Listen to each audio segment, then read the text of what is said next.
going to call this meeting of the Isla Vista Community Service District Board of Directors to order at 6:06 p.m. I'd like to announce that this meeting is being recorded. Jonathan, can you call the roll? Director Brandt? Here. Director Plott? Here. Director Freeman? Here. Director Hobart? Here. Director Seapost? Here. And we have Director Topliff and Director Deschler absent, but I believe Director Topliff is going to pop in and say hi on Zoom. Before we begin, we would like to acknowledge the Chumash people, who are the traditional custodians of this land. We pay our respects to the Chumash elders, past, present, and future, who call this place, Anascoyo, the land that Isla Vista sits upon, their home. We are proud to continue their tradition of coming together and growing as a community. We thank the Chumash community for their stewardship and support, and we look forward to strengthening our ties as we continue our relationship of mutual respect and understanding. And we'll say welcome to the Public Works crew. Thanks for joining us tonight. We're going to move to the consent agenda. Do any directors have items that they want to pull? I won't pull 2.5, but I'll just give a little cheer and thanks to the Ivy Beautiful staff for making this agreement happen so that we can further beautify the Isla Vista sign, very iconic landmark for the community. So we're really excited that we got to make that happen. Do I have a motion for consent agenda? I will move the consent agenda. Okay, is there a second? Second. Made by Freeman, seconded by Hobart. All those in favor say aye. Aye. Any opposed? Motion passes. Now we're going to move to the public comment period. This is the time for any member of the public to speak on matters within the subject matter jurisdiction of the board of directors that are not on tonight's agenda. Board cannot take action on any item not on the agenda except as provided by law. Do we have any public comment? Okay. So we will close the public comment period and move to the County of Santa Barbara Active Transportation Plan Grant Update. All right, so we have a three-part agenda item. First, we'll get a presentation from our friends at County Public Works on the plans for the Active Transportation Plan. And then you'll have a presentation from our staff on how we've been working with them on the same issue, and then discussion on what the board's next steps. Turn it over to Mark and Eve and Mustafa to present, and I can screen share while you guys go through it. So. Should I stay here? You're good. Okay. Right on. Hi everyone. We'll just introduce. I'm Mark Friedlander. I'm the county's mobility manager. Eve Sanford, mobility coordinator. Mustafa Saji, the deputy director, Public Works. Yeah, and tonight we're excited to present our preliminary plans for the Isla Vista Bike and Pedestrian Improvements Project. This is a project we've been working closely with IVCSD on for the better part of the last 5 years, really.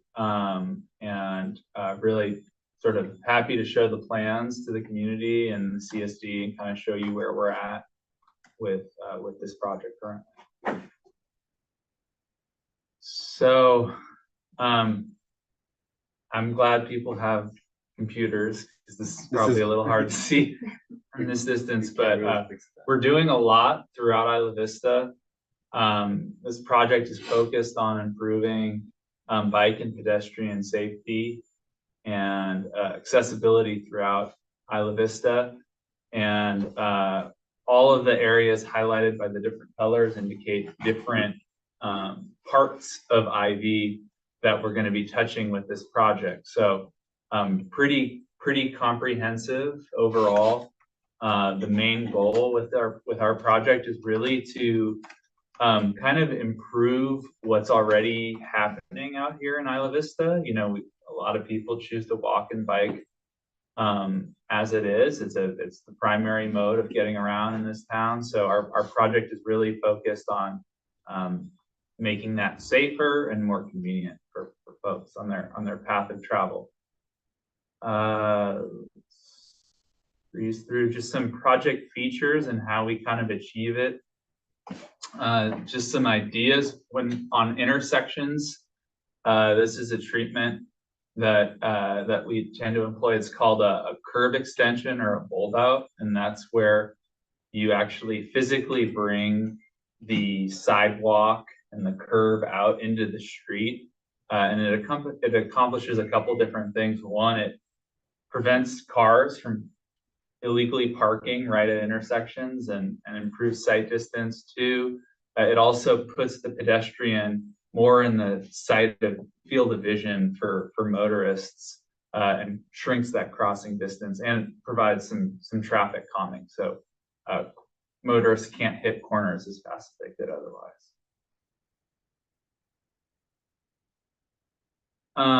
Another big component of our project are these bike boulevards, and Eve will touch on that later in the presentation, but we've identified Sabato Tarde, Picasso, and Pardal as sort of our primary east-west bike boulevards, and the way we want to accomplish that is through signage, some signage treatment so people have breadcrumbs and know where to go, as well as sort of reorienting a couple stop sign configurations so we get always stops on those streets, and and encourage people to continue to bike on those.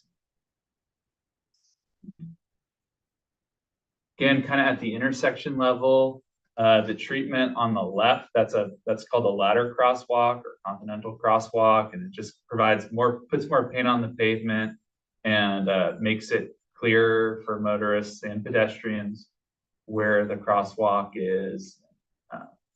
And the treatment on the right, that's called a bike box. IVCSD actually piloted this 2 years ago at one of their, as part of the mobility plan update. And so at our signalized intersections in Isla Vista, we're gonna put this treatment down. It's a green bike that kind of lets cyclists, puts them in the priority lane ahead of cars right at the intersection. So cars have to kind of wait and prioritize cyclists getting through that intersection first. More bike treatments, green paint at conflict points, so areas where bike lanes drop off or mix with turn lanes, using green paint to kind of make that infrastructure pop a little bit and let people know that's a shared space for both modes. Yeah, you can keep going, Jonathan. So we'll go into some sidewalks and some of the pedestrian infrastructure with our project. We've got 3 main locations for sidewalk infill. That's on the 6700 block of Abrego, on Camino Corto from Posado to Del Playa on the east side of that road. So you get contiguous sidewalk from the beach all the way up to the dorms, and then Del Playa on the 6500 and 6600 blocks of Del Playa. Next. Just now we're getting into some of the actual plans, and I do apologize, it's probably a little hard to see, but the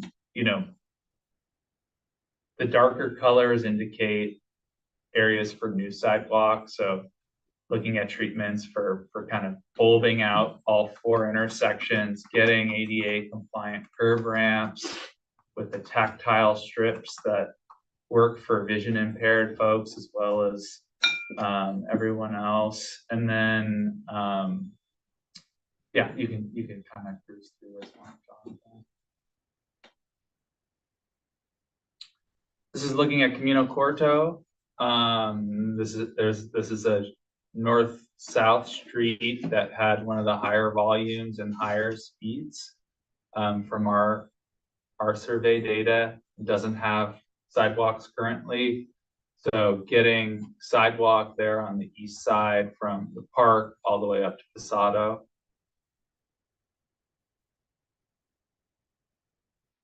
Just sort of looking at an intersection at Abrego, so you can kind of see how this all will work out using there's treatments in the middle. They're called sort of splitter islands. And that's another sort of traffic calming measure. So, yeah, you kind of see right there. Thanks, Jonathan. So you've got bulb outs on the southernmost corners, high visibility crosswalks, splitter islands, everything to kind of sort of encourage safety and crossing. I just have a question. Why do you put the, because this is like just out of curiosity, the bulb out on the bottom right but not the top right? It's a good question. So when we design the bulb outs, we have to accommodate for turning movements from vehicles. And Borrego, for instance, is on a bus route. Okay. So we have to, the reason, the sort of non-tech, it's to accommodate for turning movements. So we're not able to get them everywhere because you still have to get a 40-foot MTD bus through some of these streets. That makes sense. Yeah. Ideally, you would want them everywhere, but you can't. You decide. Exactly. Okay, that makes sense. Thank you. Keep going.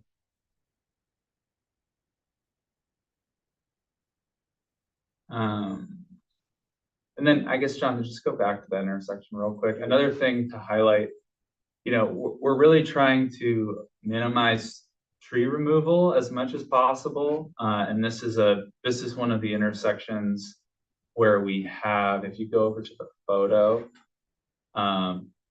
there's this nice sort of landscaped, there's this big ficus trees and a nice landscaped area, but, and we're going to try to work around it to the best of our ability, and we're doing a bulb out there, but a lot of that is in the county right away, and some of those trees in this location in particular are slated for removal to get our sidewalks.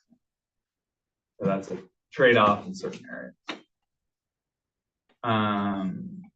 Del Playa, so big component of the project.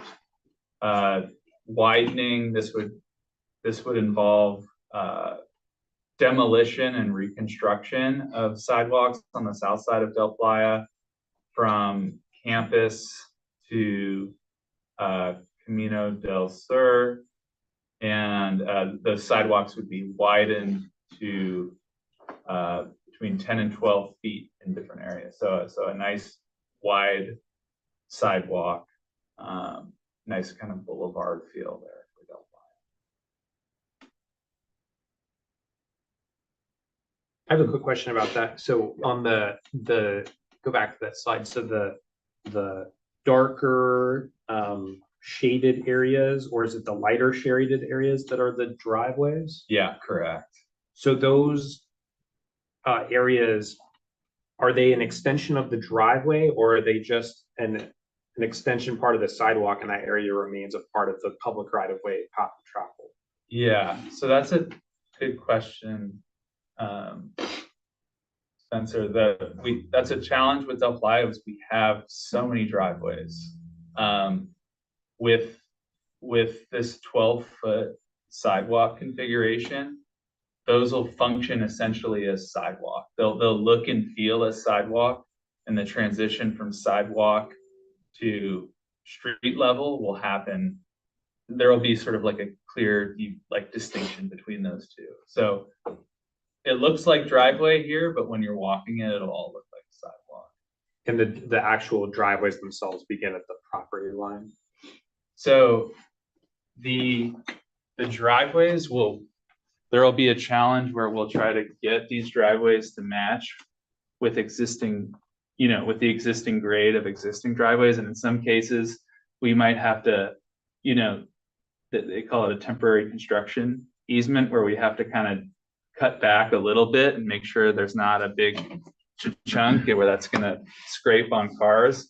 But as you can kind of see here, this will be sidewalk, and then the transition where it looks like sort of the dustpan from sidewalk to street will happen kind of in those front 3 feet of the sidewalk there.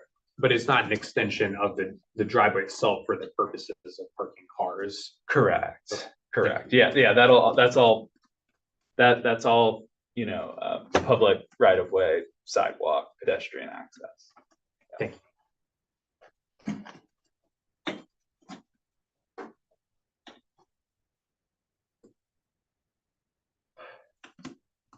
Camino Corto. So, another, getting into more of the bike components of the plan. So you can scroll down a little bit on this, go to the next slide. So for Camino Corto, some treatments up at El Colegio include, again, that conflict striping and green paint to make those existing class 2 bike lanes pop a little bit. The other component is upgrading these to protected bike lanes. So that's where you add in, we call them flex posts or delineators, right in the buffer space. So there's a physical separation between the travel way and the bike lane. And then down at the intersection of Abrego and Camino Corto, improving, we've heard a lot from IVCSD and the mobility plan about sight distance at this intersection in particular. So extension of the sidewalk into the street to kind of improve sight distance there and create a nicer, wider loading area, queuing area for MTD bus riders.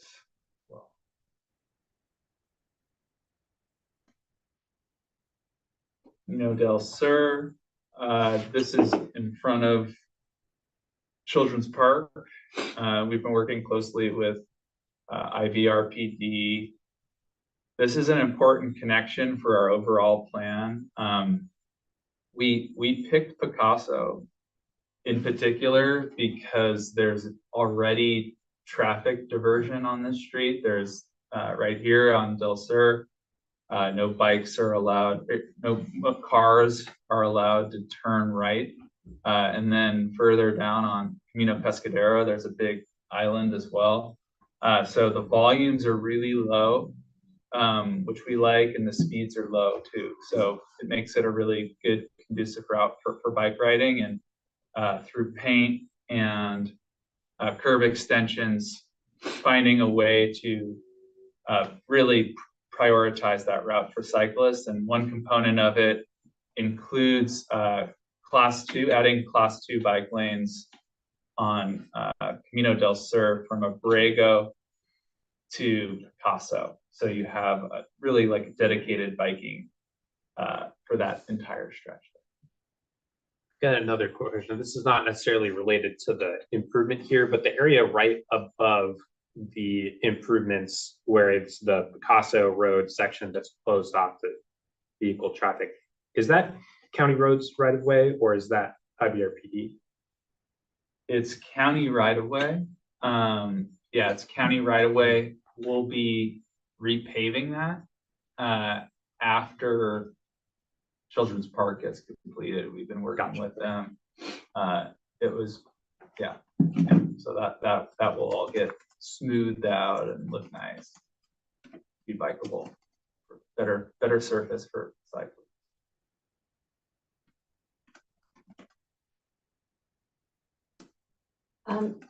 Yeah, and then moving on to another north-south corridor, similar to Camino del Sur, we did a traffic survey on Camino Pescadero and found that it was one of our higher volume streets in Isla Vista. And so what our plans here propose would be a combination of bike lanes and then center left turning pockets, and then using green paint to highlight those conflict zones where bicycles cross vehicle traffic and vice versa. And so what this project will do is provide a dedicated space where bicyclists can be in a bike lane, which will hopefully reduce the conflicts that exist right now between drivers and people biking. And we haven't used these before in IV, but those center turning pockets are designed to kind of make riders feel more comfortable and less vulnerable when they're out in the middle of the road making a turn on a busier street like this.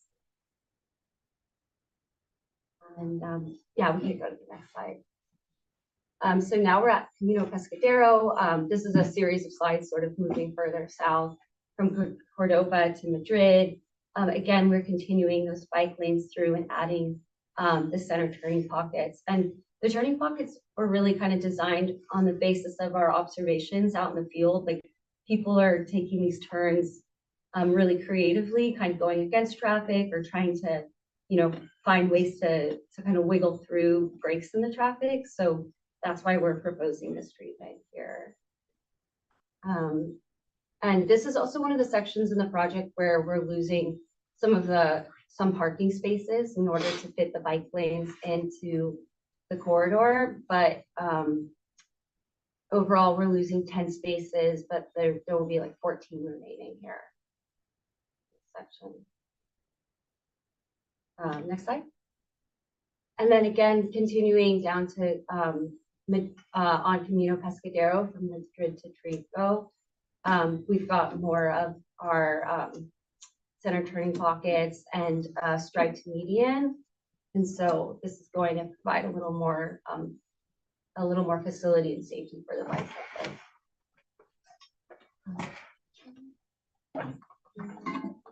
Okay, next slide. So at this section, we're looking at Camino Pescadero from Sabado to Del Playa. And again, we've got, sorry, I actually can't see that slide from here, but. You want me to zoom in?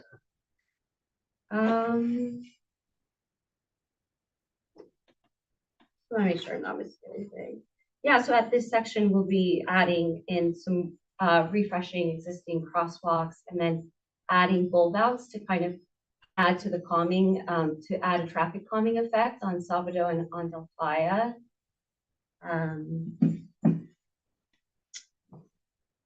Okay, yeah, I think next slide. Just add one thing Oh. on that intersection. So we haven't vetted this. We haven't got confirmation from fire, but another concept we're exploring is like a raised intersection at Sabado or a mini roundabout, something to kind of add further traffic calming potentially on our bike boulevard concept. We'd probably just do that in 1 or 2 locations. And that would obviously be pending review from fire. So that's why that's in our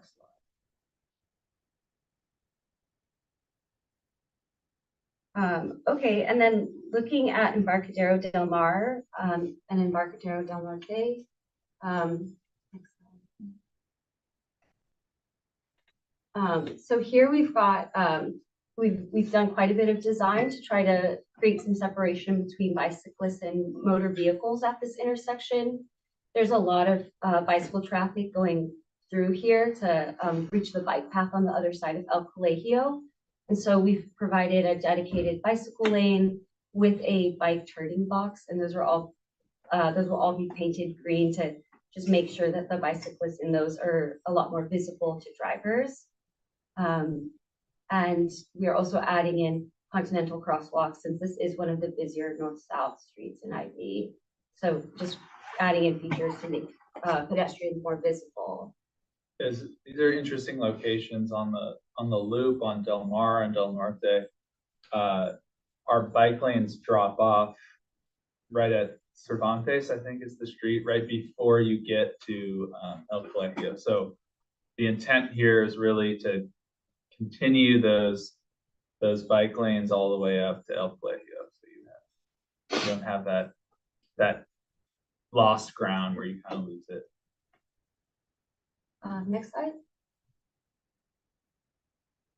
Okay, and then, yeah, similarly here at Embarcadero del Norte, we'll be adding a dedicated bike lane facility going northbound to cross, and then a dedicated bike lane southbound as well. I think a quick question on the bike box component. Mm-hmm. When people are in the bike boxes, they get recognized by the signal system. There's different tools that agencies use. I'm not actually sure what we use at a specific location, but typically it's like a camera that can pick up a bicyclist movement. It's sort of the direction that most agencies are going in. Some places use like below pavement, like loop detectors that pick up like metal and bicycles and things like that. Yeah, we'll check on that. Yeah. Later in design, make sure.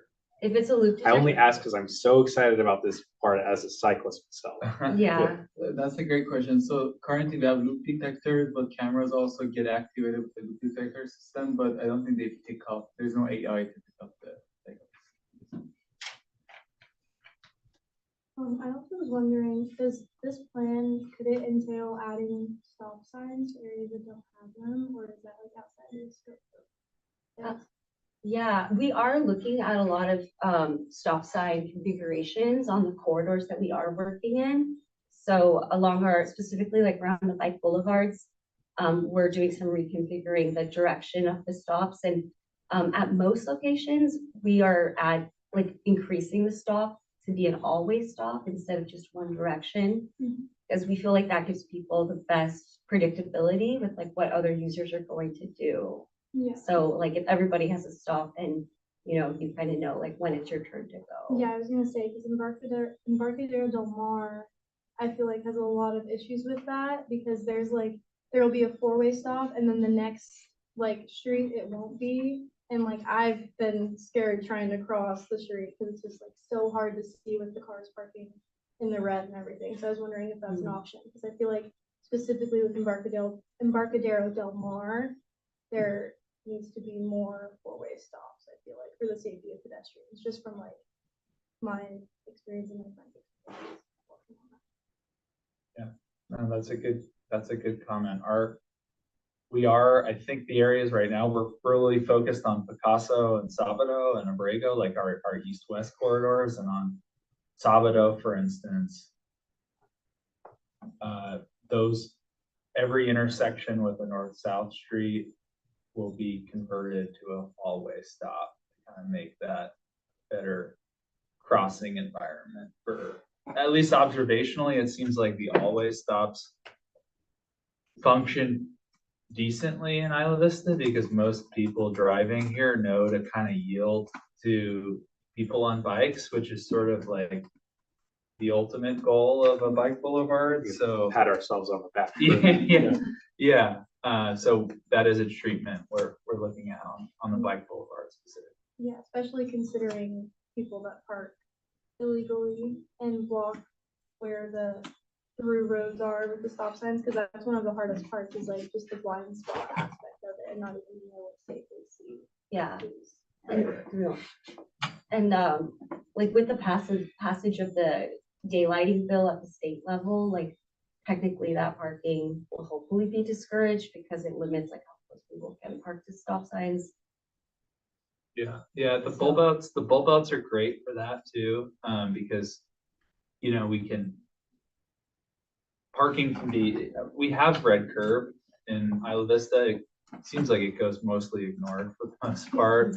But you bring that curb out, there's physically no space for someone to illegally park there. So it's kind of like the best form of prevention. And it doesn't require someone being out there. Right. Next slide. With that, we'll start kind of looking at our east-west bike boulevards. These are pretty straightforward. Picasso is one of our major bicycle boulevards. And as you can see, this sort of picks up where we were looking at Children's Park in Mark's section. So from here, you know, cars cannot go through, and so that's creating a natural traffic calming effect, which is what you really want in a bike boulevard. You want to minimize the amount of motor vehicles on the street and make it as calm and inviting for bicyclists as you can. And then throughout this plan set, you'll see that we're proposing bike boulevard striping, like in that image right there. And then next slide. So here you see Picasso where it meets Camino Pescadero. And this is a section where we'll be making a few adjustments to the existing island. In this proposal, we'll sort of be consolidating where bicyclists enter and exit Picasso. So the island will fill in currently as it exists, like you can bike on either side of the island. But what this will do is it'll create a bi-directional bike area on the north side of the island. And the reason that we're proposing that is because it's a location, it's much more visible to like the drivers. So it puts you in front of the stop bar. So a driver who's stopped in their car can see the bicyclist either entering or exiting the bike boulevard at that location. And then this project will also like shave the nose, will adjust the nose of the island a little bit as well to provide sidewalks. So there'll be a more continuous pedestrian facility that you can walk on that east side of the road.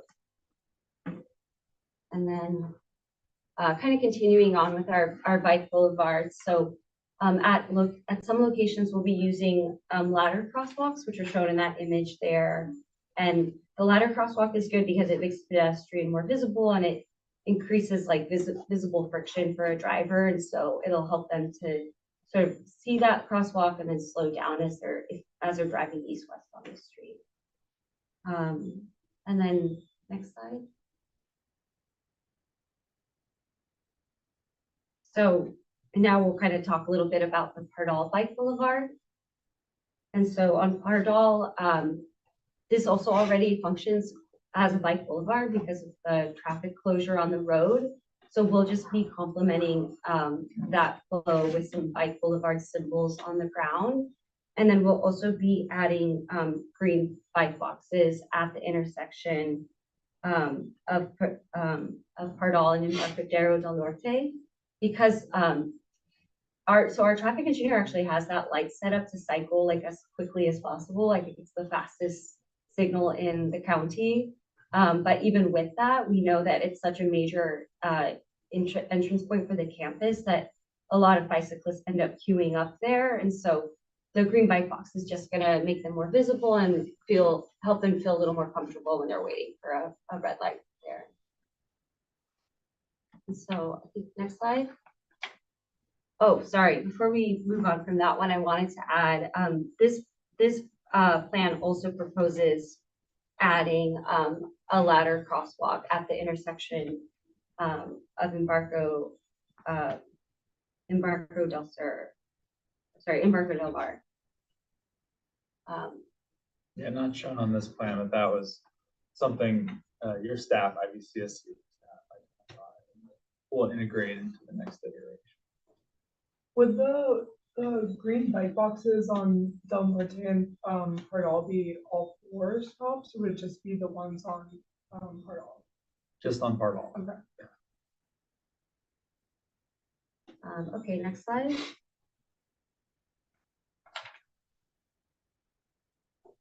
So next we're looking at the Salvador Tarde Camino del Sur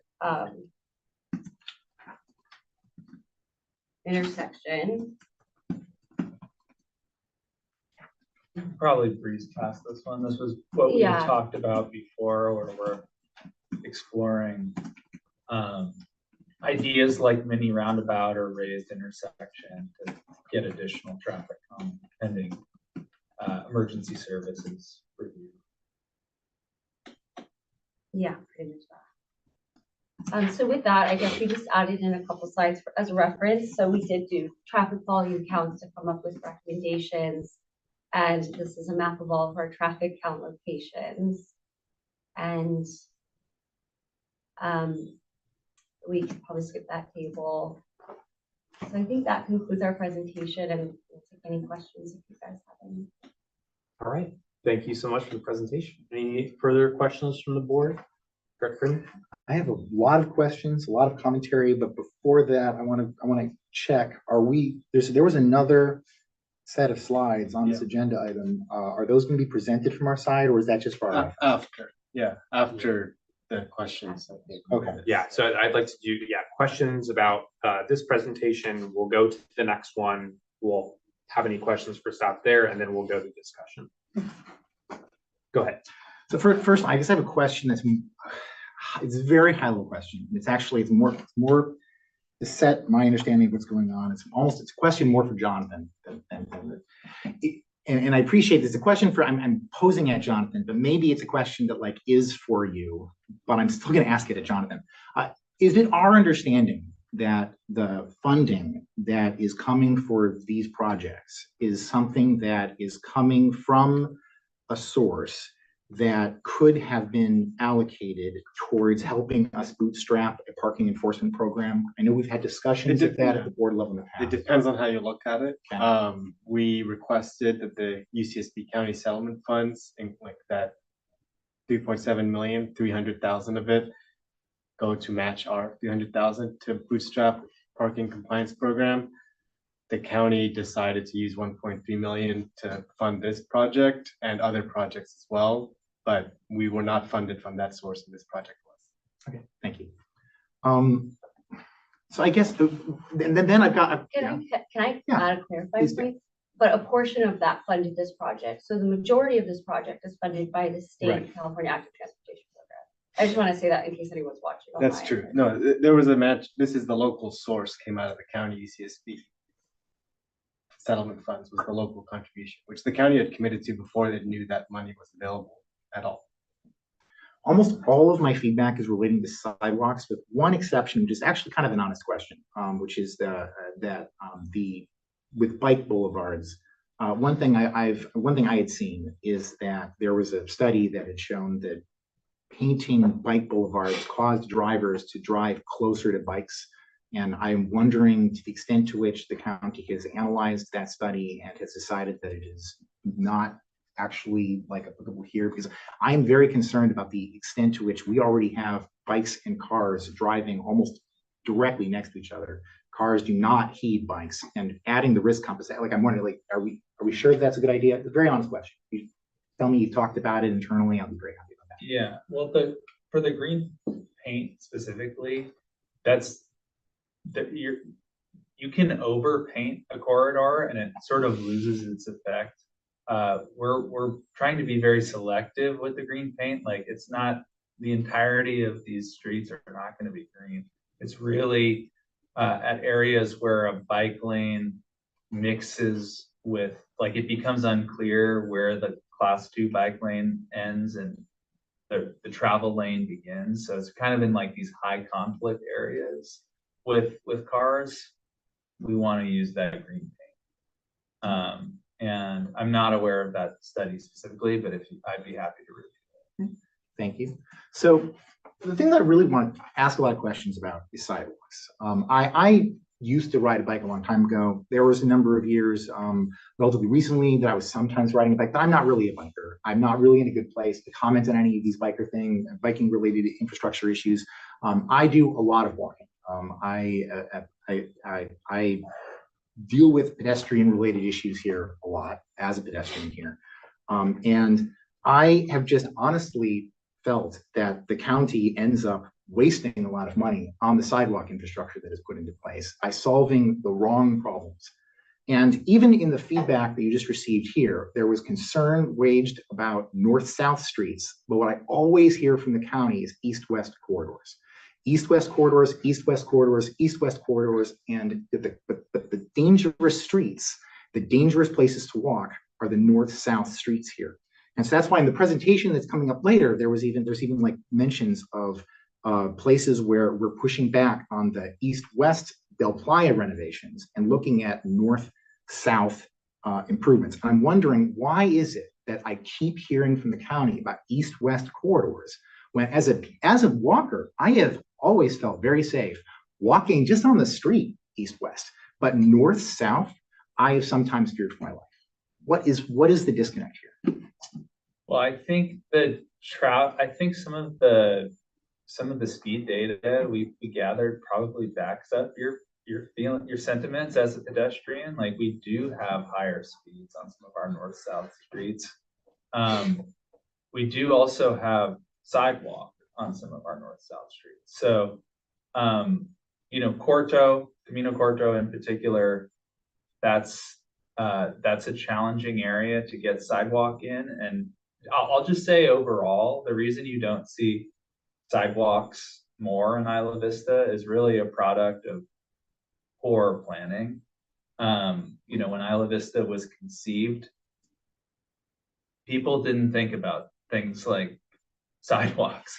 So, and the CSD knows this, in a lot of areas, we don't have the right of way to build sidewalk, and the county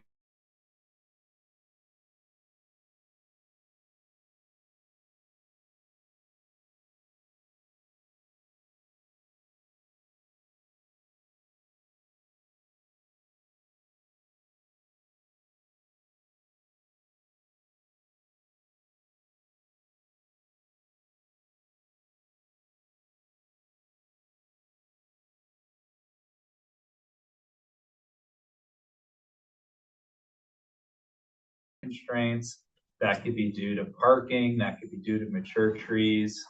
And some of the locations that we explored recently with the CSD, like trees were a major problem to north-south. Got these giant mature trees right up back a curve and tons of encroachments, things like that. So it's really, I don't think we have like a philosophical opinion on east, west, north, south, at least not to my knowledge.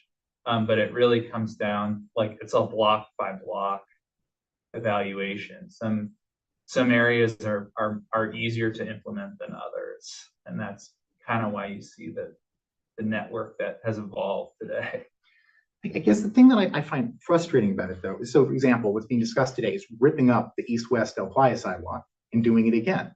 I remember when that sidewalk was first going in, and there was a pushback, including from me, that this is not the right place to be putting this kind of, it's not going to solve the problem that you're trying to solve. And lo and behold, it didn't even solve the problem, like the narrow set of problems of ADA compliance. Here we're going to rip it up again and do it again. And it's just like, there's, when we're talking about where it's easy to do things, it just feels like, oh, well, certainly it's going to be easy to just keep ripping up the sidewalk and doing it over and over again. But are we actually fixing the problems? And what is the prioritization, right? Because we can't, yeah, you say, ideally we just put sidewalks everywhere, but we're not doing that. Like, that isn't what happened. We don't have the money to do that immediately. And so we have to end up deciding where we're going to do that. And so I was frustrated enough doing Del Playa once. Now I'm hearing we're going to do Del Playa twice, and we're still not doing some of the other things that I actually consider to be higher priority. I'm upset. Like, I mean, I watched this process, and it just seems like it's like, or is there going to be a third time?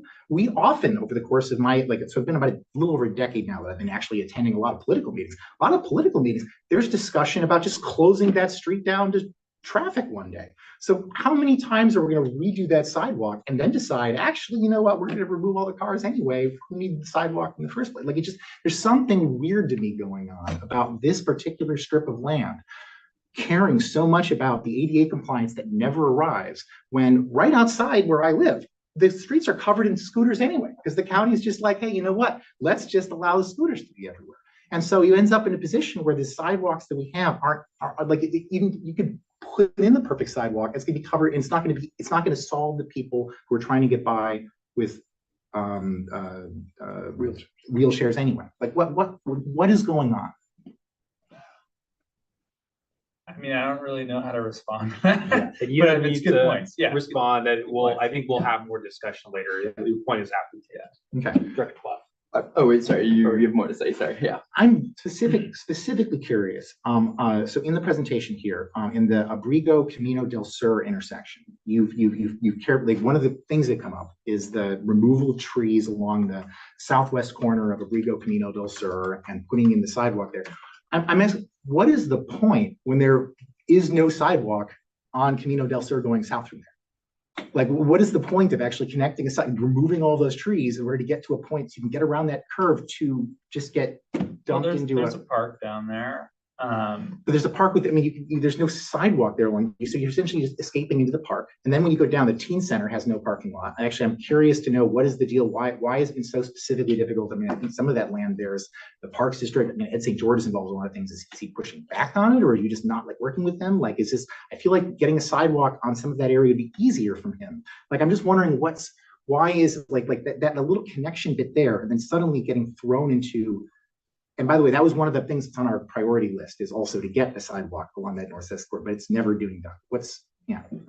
Yeah, I mean, I think that the idea behind that was, one, we want to improve all those intersections, and just as a rule, you generally, if you're gonna improve one corner of an intersection, you want to have receiving ramps on both ends. That's kind of like our general goal when we're doing projects. Because when someone does use it, a crosswalk, they need a place to start and a place to exit. And there are sidewalks west on Abrego that this project will tie into. And then there is a park that is not maybe a traditional sidewalk, but there is a walking path to the south on Del Sur. So, it seemed like a pretty logical place for sidewalk infill. Once you get into that park, you can't keep going south from the park. You can go all the way through the park to the west. You can't you can cross through this little parking lot in front of the park, and then you're in front of the teen center. There's no parking lot. If you try to cross from, I keep trying to do it, by the way. Like, for some reason, I keep thinking there's got to be a way to walk through here, and I keep failing. And then I just end up in all of the chaparral in front of the teen center. Then I end up just kind of like parading through some of like the apartment buildings, trying to but like there isn't anything there. Right. So I guess, what are you suggesting, Jay? Like, we shouldn't build sidewalk there? I'm saying you shouldn't put the money into putting in that turn there, putting in all the effort into removing all the trees there, if we don't even have something to connect it to. Again, for me, it's about priorities. It's like saying, I'm not saying never put a sidewalk on Del Playa, but I'm saying maybe don't put a sidewalk on Del Playa until you figured out how to save up enough money in order to buy back an easement from those houses on Camino del Sur in order to get a sidewalk there. And particularly if we're going to end up doing it over and over and over again, and sidewalks are going to end up being, some of these sidewalks are going to wear down by the time we're not saving the money we need in order to actually get the sidewalks in the places where in the presentation apparently we're going to have later, we actually have a list of priorities. And I guess at a high level, I'm curious, why is it that you've heard our priorities listed before? Because there was a meeting on January 22nd. Why we get this whole presentation without like an explanation of why these and not the ones we thought? Yeah, and I can touch on that. So we got over $7 million in funding for this project from the state through the California Active Transportation Program. The county submitted in 2018 originally for that project. Same scope of work you're seeing today. We had letters of support from IVCSD for that. We were unsuccessful in 2018. We reapplied in 2020. Unsuccessful in 2020. Reapplied in 2022. Scope of work has not changed over the course of the time, and it's a highly competitive program. And so the expectation is, the state's expectation is, hey, if we're going to invest money in Isla Vista, you're going to build what you included in your application. And, so I think there is a reason we're presenting the locations today, is because this is what was included in our original grant application. And we're trying to stay true to that to the extent possible. I hear you. Isla Vista's, there's a lot of needs out here. We want to, I think all of these areas, I'm sure you have locations, every location where you want to see sidewalk is a valid location. The reality is, like, this is one project with one very constrained funding mechanism, with a lot of red tape on what we can and can't do with it. Where we do have more flexibility is on other locations, but we are fairly committed to the locations we've shown you. And we were these are not, hopefully not the first time you've seen it. I think I was here in 2022 and I presented what was in our grant then to the IVCSD board. So I'm hoping there really shouldn't be any surprises in this presentation. But I get it, like it's when you see the plans kind of coalesce, it it can hit and feel different, but just to kind of give you some reality on the situation. I guess the only real surprise was more that there wasn't, of course, to the extent to which there weren't changes, and you're explaining some of why. But then also to the extent to which, constructing such a presentation, like when it comes up at our board occasionally, and we talk about these things, or we commentary about how, actually, yeah, that came up at our meeting, our staff was talking about, we submitted our priorities. Oh, actually, this is our priority. And then it always comes back, and I guess our priorities aren't the priorities. And so just like looking at it's like, oh, it's like there's like this, like almost this level of like, oh, it's great, here's what we're doing, isn't it wonderful? And I'm just sitting here going like, oh, that wasn't exactly one. And then to the extent to which some of this funding is coming from sources that we had previously been hoping potentially to use for parking enforcement, some of the discussion, the issues that are being brought up here are actually things that are kind of like not going to be solvable until we have parking enforcement. And there was even some of the mentions of things like the people who are illegally parking, or at least, sorry, the mention of the new law that's going to require more buffer around driveways and intersections. One place, I mean, I'm not bringing this up because it directly affects me more, is only because I see it all the time. Is I can be like right in front of my door every day I walk out. There are cars parked all the way into the intersection at this point. It's actually gotten comical because it used to be that the cars just parked a little to the red, a little to the red. Now the cars are just parked fully into the red. And so it's like until you actually get to the point where, until we get to the point of actually having parking enforcement that could actually make those laws matter, saying that this law will actually change something, this isn't, but we're never going to get there if we don't have the bootstrap for it. So I'm done with all of my rants now. Yeah, points are well taken. I want to make sure we have time to get all the questions at Director Plot. Yeah. The one thing I'm curious about, so I live on Fortuna Road, and the intersection that I have to go through, I walk a lot too. The intersection I have to go through is the one on Camino Corto, where the Fortuna Road doesn't line up with Sueño. And so it's kind of like this awkward situation. And on Camino Corto, cars just go incredibly fast. They don't stop at all. It's a very, very dangerous intersection for people, bikes, and cars, all of them. And so I'm wondering if there's a way to like somehow make that safer. Like if we get like stop signs were mentioned, I think that would be great. Just like especially just along Camino Corto, like that road feels very, very unsafe to me, and I'm wondering if we could just get more stop signs and anything to slow cars down on that road. Yeah, we can always look at that. Stop signs are not prohibitively expensive to install. So yeah, I mean we have heard a lot about speed on Camino Corto. We can raise that concern with our traffic engineer and see what he feels. Always stops are a little bit tricky because they're not really designed as a traffic calming measure. They're really designed for right-of-way prioritization. And you have, like, for Fortuna, you have a very imbalanced intersection where you have high volumes on Camino Corto and very low volumes on Fortuna. Yeah.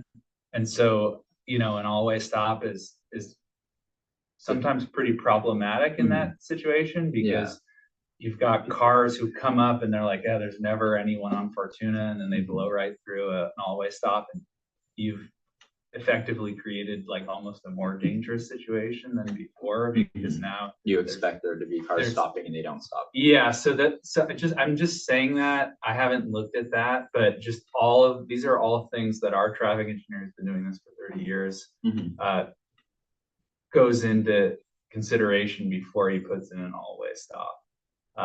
It's things like driver compliance, the sort of imbalance between vertical and north streets. What about some sort of marking on the ground? Because another issue with that intersection there is just the fact that it's hard to see from cars coming from the northern direction from cars traveling south. It's hard to see the turnout onto Fortuna. So a lot of cars going down that way, they're going fast and they don't even know there's this intersection there. So is there a way to just because of how the house on the northwestern corner is built? So Fortuna is north of Pasado? Fortuna, yeah, it's the northernmost street on that. Yeah, so I think that's just outside of our project limits, but further south from Pasado to and I should have mentioned this, but from Pasado to Del Playa, with those sidewalks, we Mhm. are going to be doing curb extensions. Yeah. So I'm hopeful that speeds will get slower on Camino Corto, Mhm. like On the block. yeah, you're not just gonna have, parked cars and a travel lane, you're gonna have, sidewalk, bulb outs, you're gonna have an all-way stop at Camino Corto and Sabado.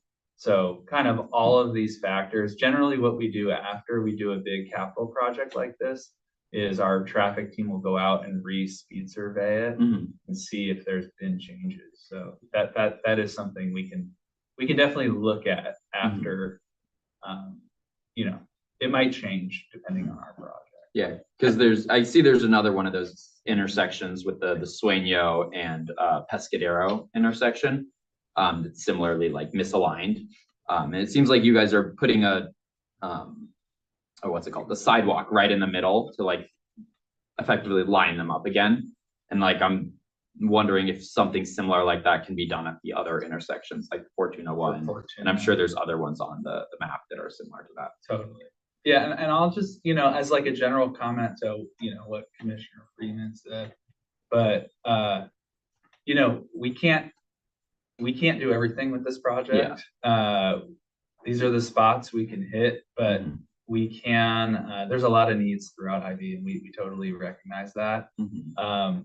But one thing we've talked about and, the mobility plan kind of queued us up was like identifying future locations where we can, right now we're in a situation where we've committed to a scope of work.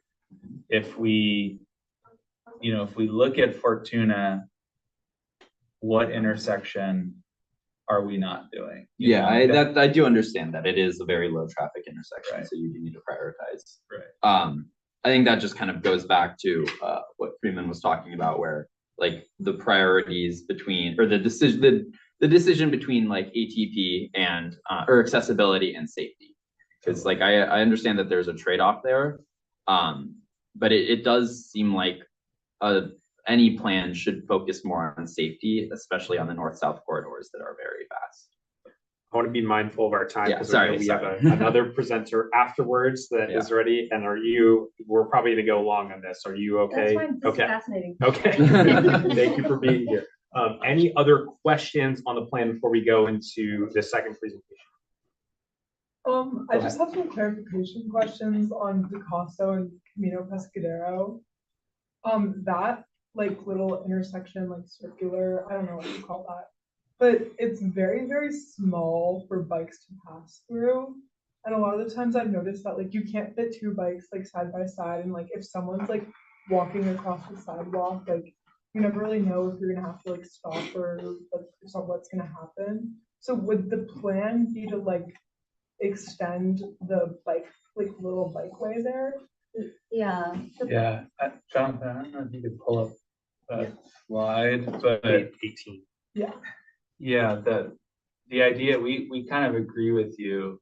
And it's unclear, like, if I'm on a bike, do I go on the north side or on the south side? And that was one of the things our consultants observed. And so the idea is to kind of shift, we'll just call it like an island for the sake of conversation. You can I think it's on Pescadero. Pescadero, sorry, I thought it was 18. it would go. Is that the one? Yeah, right. No, This you're one. right. This one. There. Okay. Yeah, so like the idea here is to actually shift the island south, so you don't have bike access, but then you have a wider, like 10 or 12 foot bidirectional path for cyclists going through this intersection.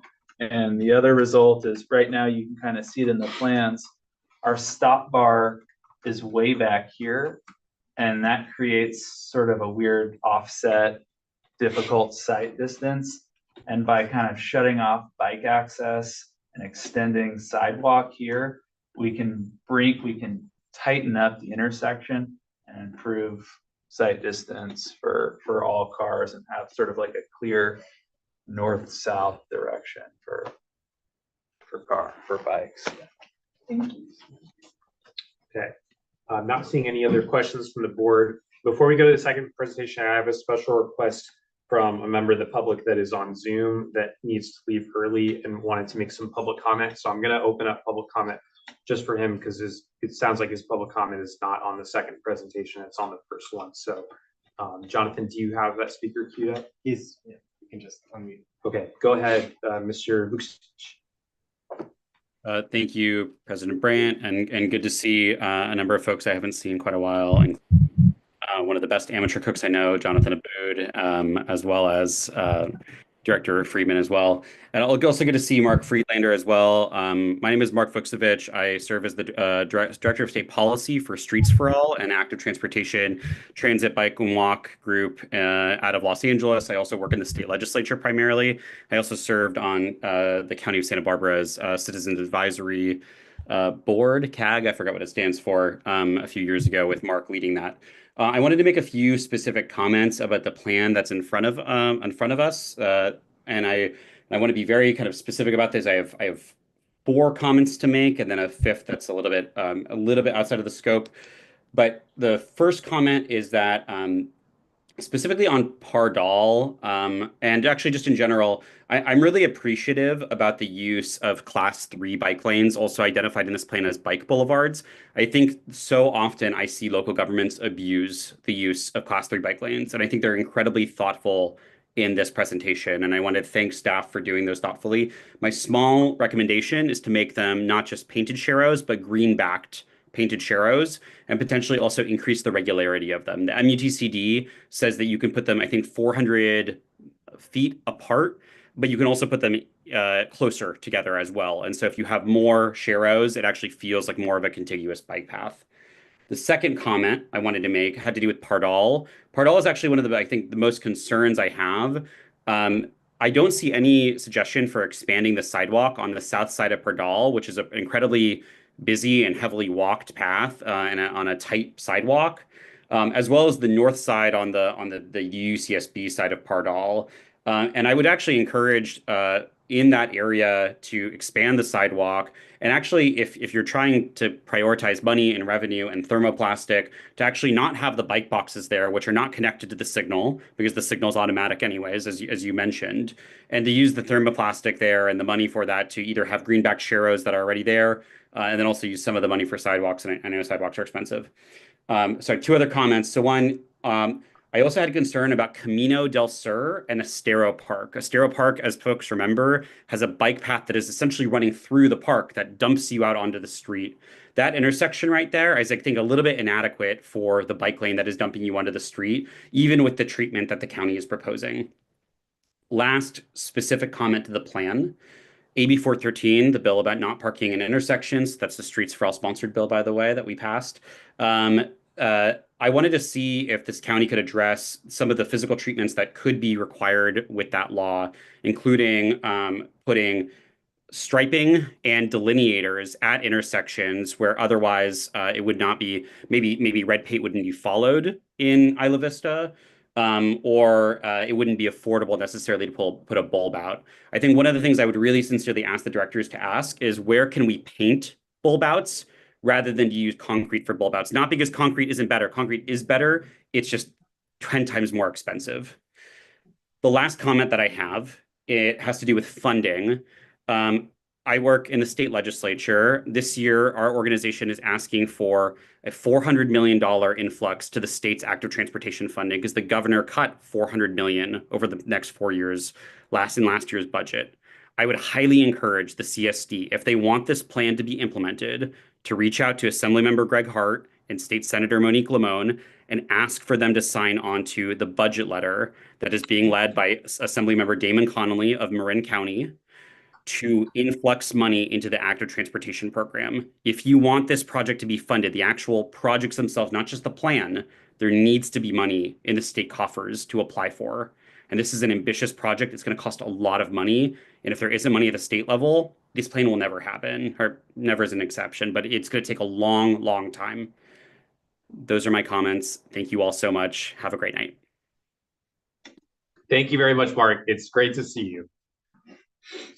Okay, we're gonna move to staff presentation. All right, so let me get this queued up.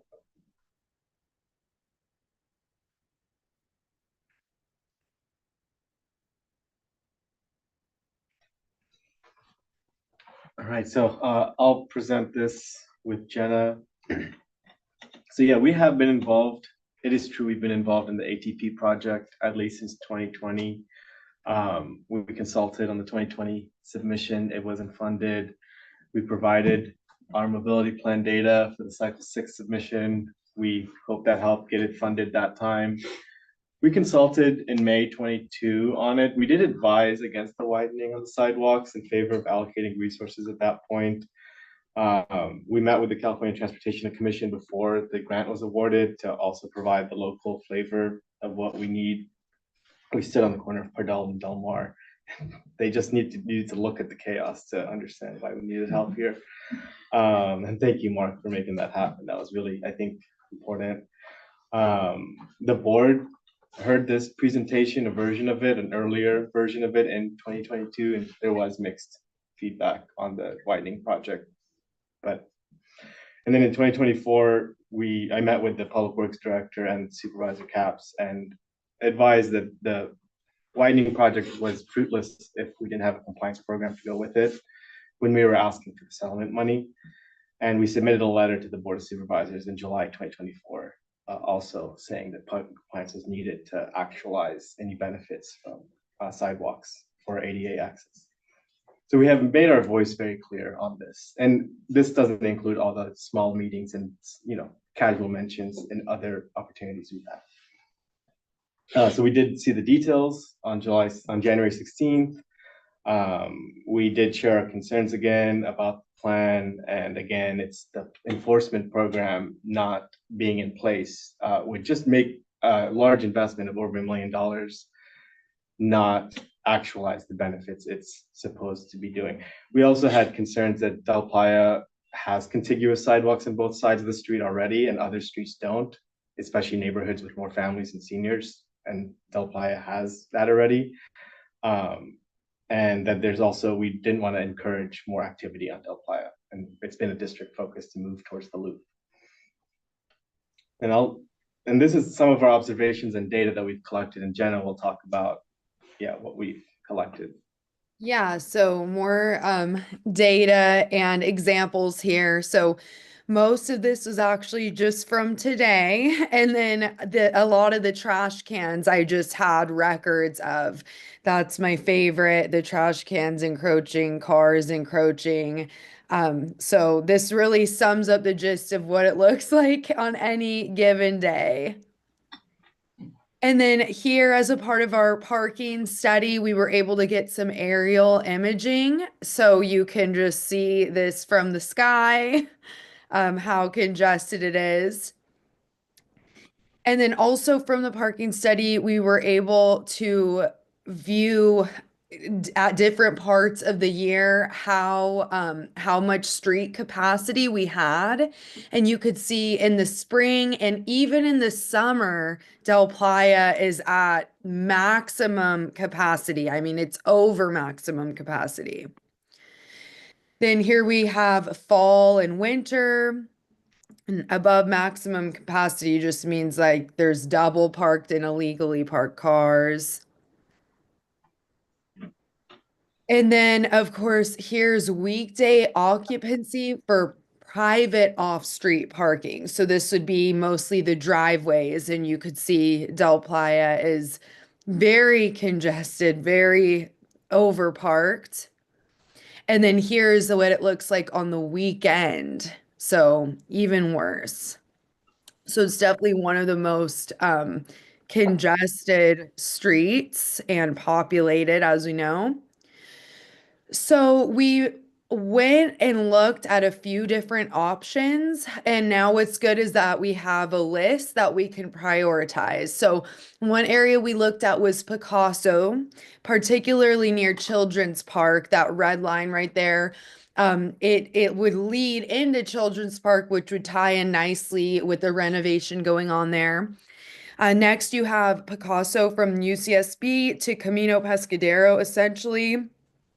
Some of those areas might be a little bit of low-hanging fruit, but it would help to connect Picasso completely on the south side.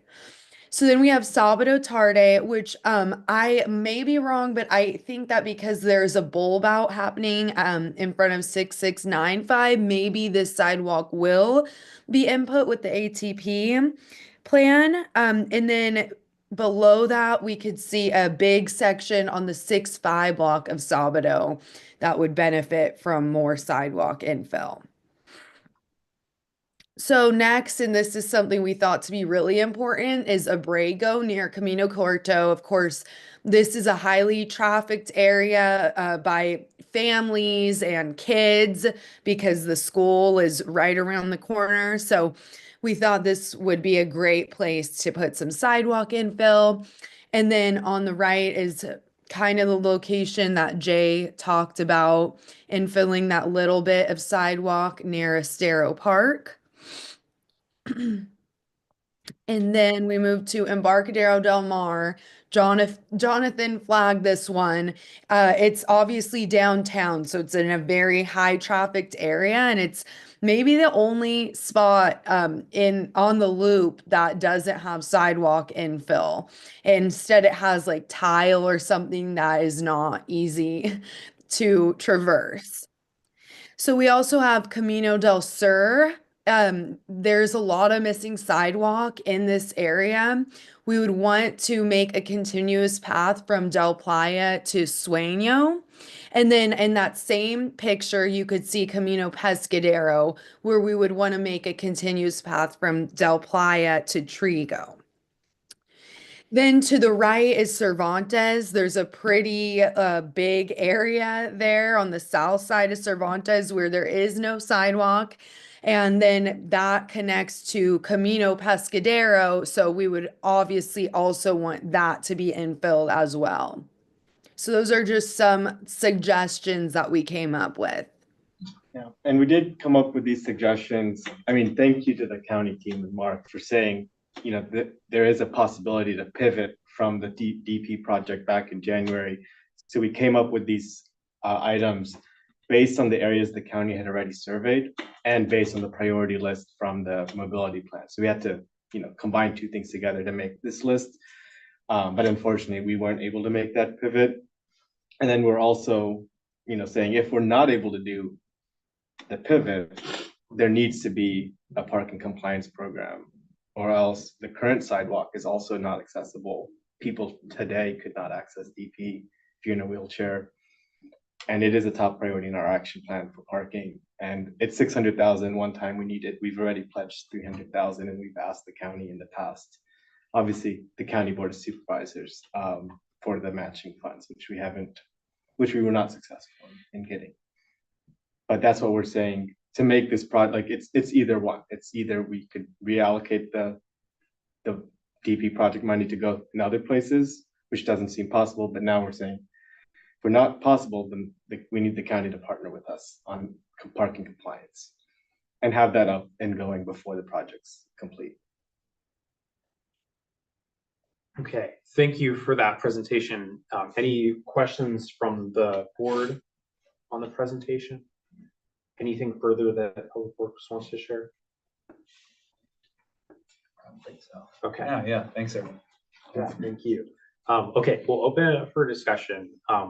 And I just want to start by saying a big thank you to the ATP team, specifically Mark and Eve, who have put together like a plan that, while we will be critical about components of it, I think it should not be lost that these are major wins for pedestrians and cyclists in Isla Vista. I'm really excited, particularly about the traffic calming measures to make it easier for bikes and cars to coexist in a safer manner.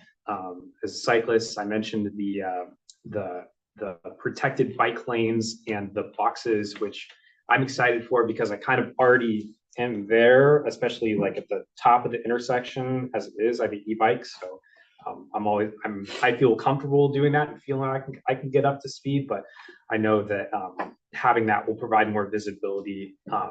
So I'm personally very excited about that. And the center turning pockets too. I've never seen those before, but I understand the concept of what it is.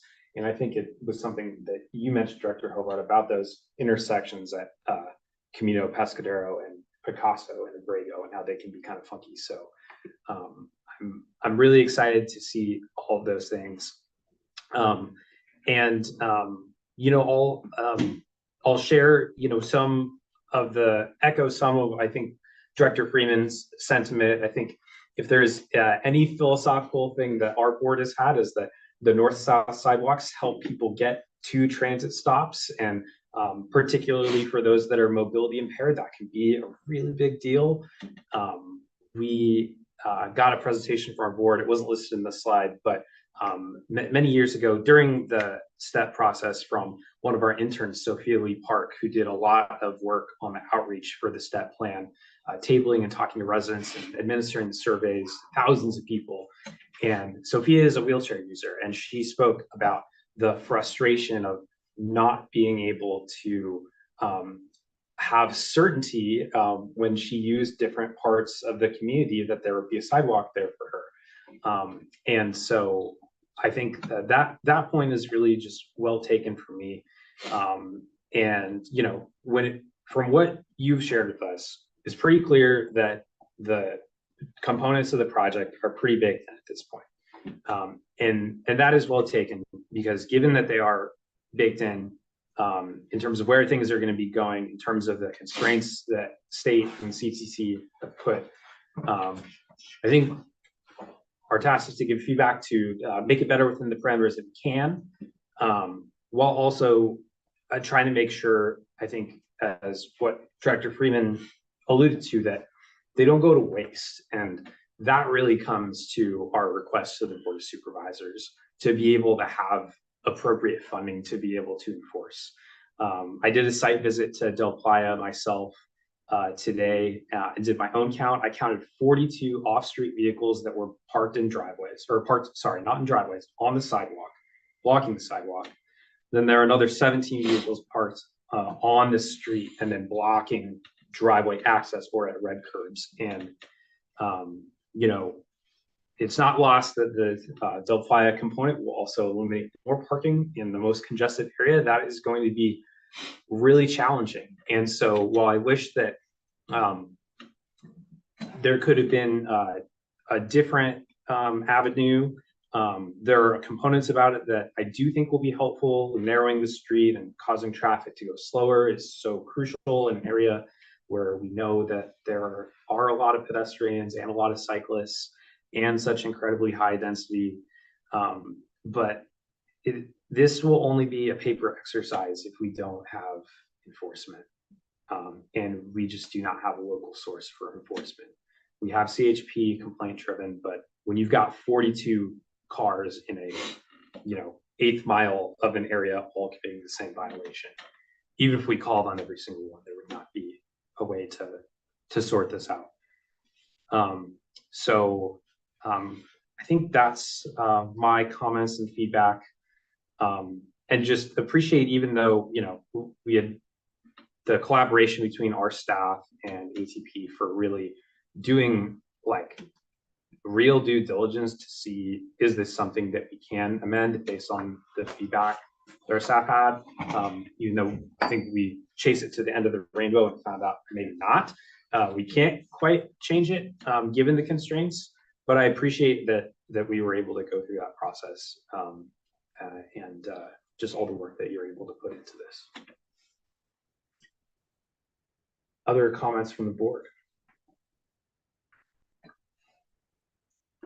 Okay. Wanted to add a comment here. Thank you for that. Yeah, and we will continue working with you all on all these projects, but also every comments that we heard today was super helpful. And goes back to what you were saying, that the project is pretty much baked at this point, and we need to move forward with the package. There's a path to pivot, but it's a very risky path, and with all the funding concerns for ATP, it's a little bit of a risky path. But I also wanted to mention that our mission is providing a safe access for traveling public regardless of compliance, if people listen to that or not. So like, if you want to put ADA path in our county right of way, we have to do that because it's our obligation. And if we do any paving projects on Del Playa, we cannot do that paving project without making sure that all the sidewalk facilities in the area are ADA compliant. And we needed a mega project to be able to make a Del Playa ADA compliant as much as we can. And this is kind of our only time that we can address that issue on Del Playa. But all the other projects that was proposed here, great applications, but we can make that happen without a mega project like the project that we have right now. So we will incorporate those, and obviously we'll continue to work on hardscape in IV, and those are things that will be taken care of in the next few years. But we'll start with the low-hanging fruit as mentioned. Thank you for that. Maybe just as a quick follow-up question, because I alluded to it, but I don't know if we specifically talked about it today. Can you describe the challenges with pivoting as given the constraints with the state? Yeah, I can. So there's a couple things. One, the state takes a pretty crude angle on like how they track these ATP funded projects, and they look at it through outputs. And so the Del Playa sidewalks, it's a long stretch. I think it's close to 2,700 linear feet of sidewalk. We went to the end of the rainbow with you all, and we looked for locations that we had surveyed that wouldn't put our schedule at risk. And we vetted those pretty thoroughly with our consultant GHD. And we really could only come up with like 700 linear feet of offset sidewalk.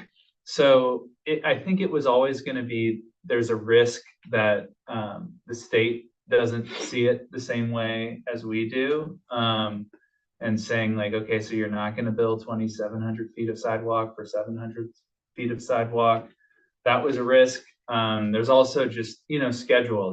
It's a super complex project with a lot of different phases.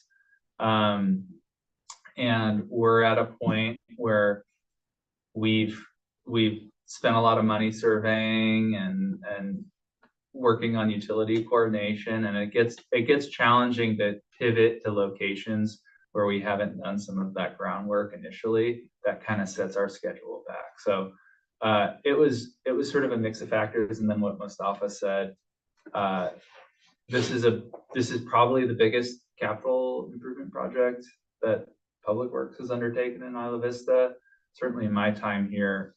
And Del Playa is a very complex street to work on. We've got, especially on the south side, that's where all the overheads are.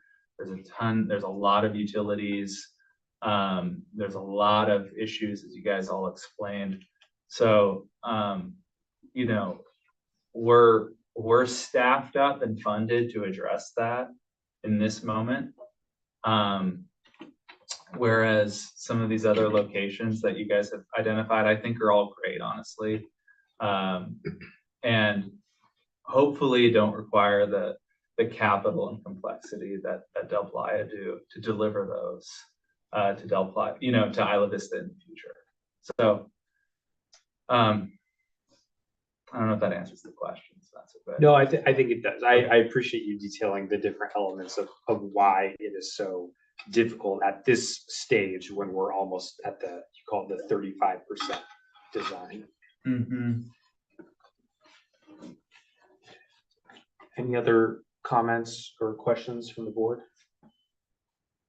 Okay, well, the thing that we have on our agenda is to receive the presentation, and board members will also have the letter that was attached addressed to the Board of Supervisors with an additional reiteration of the funding requests for enforcement, which I think we should vote as a motion to authorize that unless there's any changes that the board would wish, but my hope from what comes from this is just reiterating our excitement about partnering to try to address some of these compliance issues, because we talked about the issues on Del Playa, but it's so much more than that. It's everything in the commercial area.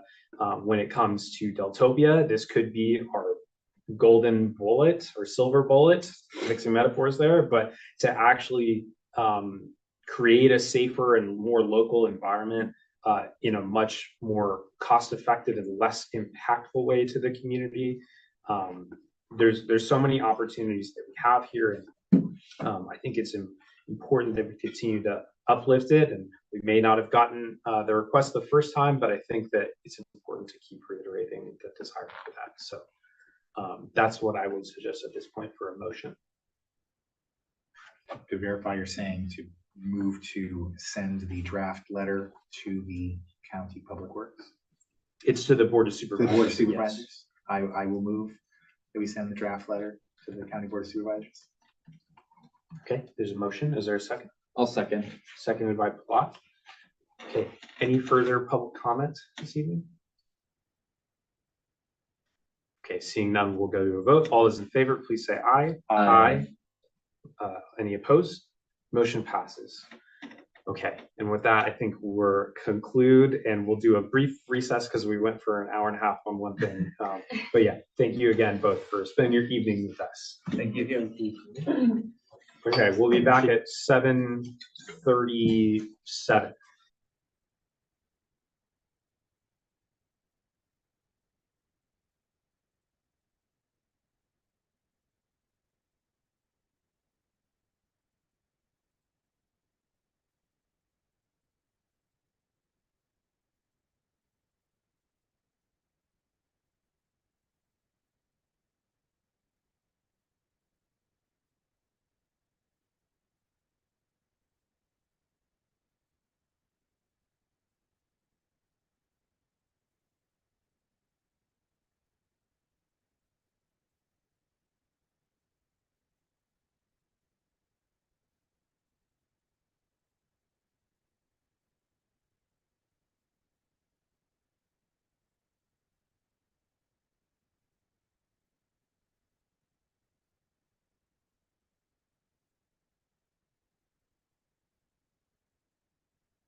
We got you. Yeah. Okay, we are going to reconvene this meeting at 7:37 p.m. and we're going to move to 4.2, the briefing on the Isla Vista Food Cooperative issues and possible partnerships. I think we have a brief staff report and then we'll turn it over to Lisa Oglesby, president of the Isla Vista Food Co-op. Okay, so yeah, I attached the staff report. Essentially, we've heard about the issues of the food co-op, and Spencer and I have met with Lisa, and we've attended some of the meetings that have been held on what's going on. We've come up with some brainstorm ideas, we've been spitballing, but we thought that the best thing to do would be to make sure the whole board is fully briefed on what's going on. So that's what Lisa is gonna talk about today, and then we can go over some of the discussions we've had in terms of what we can do to help, especially as it relates to, grocery shopping is the major reason people have a car, is what we've learned in the last couple of years. It's one of the number one reason. So however we can help support people not having to drive and park to be able to access groceries, that'd be one of many reasons to support the IV Food Co-op in this effort. So turn it over to Lisa to talk about what's going on. Okay. Good evening, everyone. Thank you for your time. As mentioned, my name is Lisa. I serve on the Isla Vista Food Cooperative's board of directors. I'm currently the serving president. I have a little statement prepared that has some overview and some finer detail, and this is kind of the start of a discussion, and I can provide any more information that the board might want.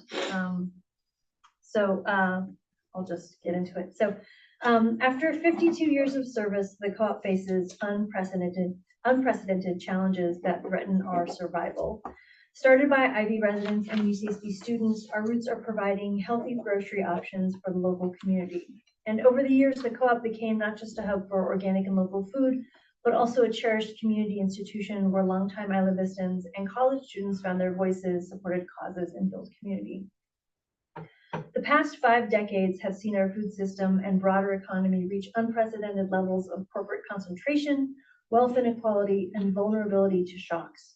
We've struggled to survive in this new environment and have been sustaining major losses in the post-pandemic era. Inflation and local demographic shifts have led to a significant drop in sales and rising operational costs since 2023. These challenges resulted in major losses, leaving the co-op without cash needed to continue operations, and without immediate action, we risk running out of cash reserves by early this year and forcing us to close our doors.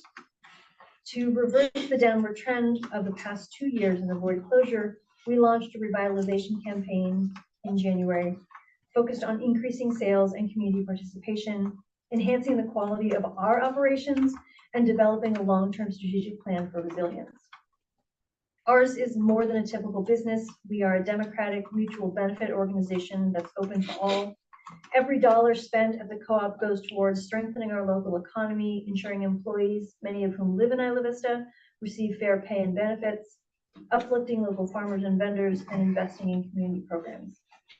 We stay in Isla Vista because, like all of you, it is our home. We love it here. Our roots are deep, and our mission is to continue the sustainability of community-focused grocery into future generations. However people come to the co-op by foot or bike or skateboard or bus or car, everyone is welcome. In the short term, the co-op needs working capital to support operations.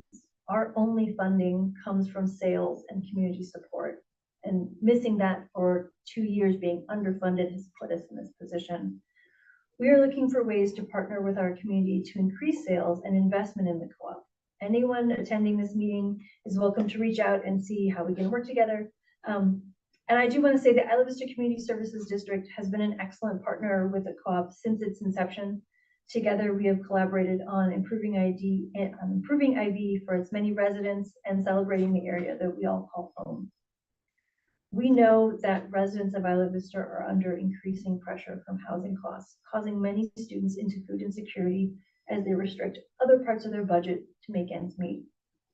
And the co-op provides affordable options for shopping that support good health. And while there are many places in IV to get food, there are few that offer fresh produce or grocery staples. And our mission of healthy food for all places the co-op in the role of being a community grocer that nourishes the community. And so we started thinking about what role the community services district might play. And so I would say that the IVCSD can support this mission in several ways. And we are open to brainstorming with you all to see how our services can best support the community and into the future. And in the more immediate term, I do have some suggestions in ways that the IVCSD can provide some much needed funding to the co-op and help keep our doors open to all. So item number 1 is hiring the co-op as a vendor for the Spring Festival or other events. Our expanded deli options through our downtown market kitchen allows us to make just about anything for catering and events. So we would love to be considered one of those vendors.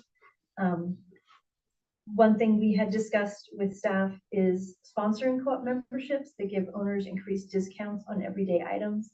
A full $150 share membership can be attached to a specific address as a group or organization and allow for targeted areas of IV to have greater access to groceries without the use of a car. We also have gift cards, so funding of gift cards to provide immediate relief to food insecurity in IV. The monthly CalFresh EBT budget is $292. Any extra amount that people can get directly impacts their quality of life, reducing stress and adding convenience to busy schedules. Including the co-op in the community spaces program to reserve our patio for events that will bring more people to our doorstep. And finally, a loan, if you're interested, to the IVFC, they can be repaid maybe through goods and services like grocery items and catering in support of IVCSD events. And if any of these or any other ideas are interesting to you, we'd love to work together to help maintain food access in IV. Thank you for your time. Okay, thank you very much for that, Lisa. We wanted to bring this item to the board, although this has been a long-standing partnership that IVCSD has had with the food co-op in various ways. We wanted to bring this item to the board to try to see how we can go further. Jonathan mentioned that we both attended the owners meeting that you hosted recently that really delved into some of the challenges that the co-op is going through financially. And maybe just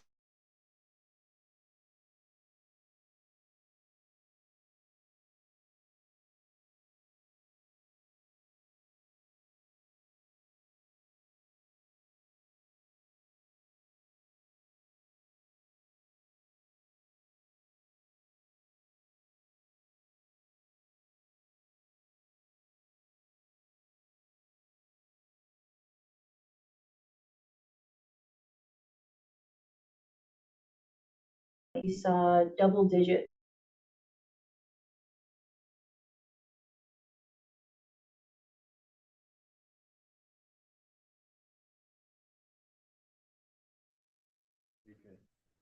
So depending on the quarter, but overall it was nearly 20% in 2023 and an additional 20% in 2024. So the Isla Vista location is running nearly 40% lower sales than previous years, while at the same time, utilities, insurance, wages, cost of goods, all of those things go up. So the cushion that we had really shrunk, and that impacted the amount of cash that we had to use for our operations. We currently have, significant backpack of accounts payables that need to be paid, where as we have the money, we pay them, but it's slow going.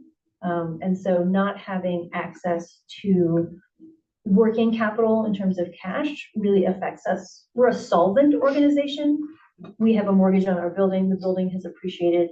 We can pay all of our debts, but without cash in the bank account, we can't necessarily pay a vendor on time with the things that we're seeing. So our campaign that we're still defining and still launching, but we brought very honestly and transparently to the community in January, is helping to figure out how we can be a better grocer for the community and to remind people about a business in Isla Vista, a place that sometimes people don't go, and to bring people back to Isla Vista more. Thank you for sharing that. That's a good detail, paints a really sobering picture. It is sober, yes. But the difference is, while I mentioned that we had those significant decreases in sales, a 15% increase would get us to breaking even.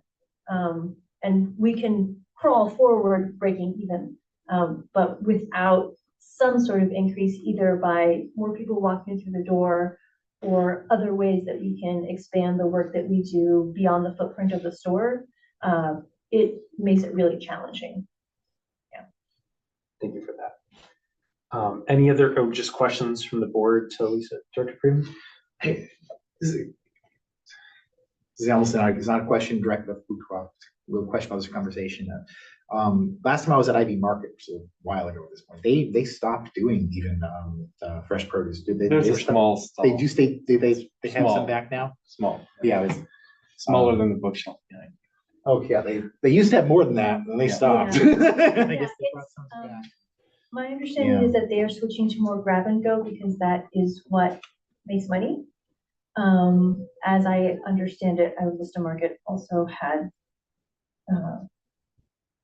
triple thousands of losses last year. Yeah, I'm only bringing this up because of just how even more important it is that the food co-op exists and continues to exist because You're running out of it's- places to buy a banana. Yeah. Yeah. It's, Yeah. There was when I had talked to somebody about the situation with the food co-op recently, like a couple months ago, somebody, their first response was, well, doesn't the IV Market still exist? And I was like, well, not really, not in the same way.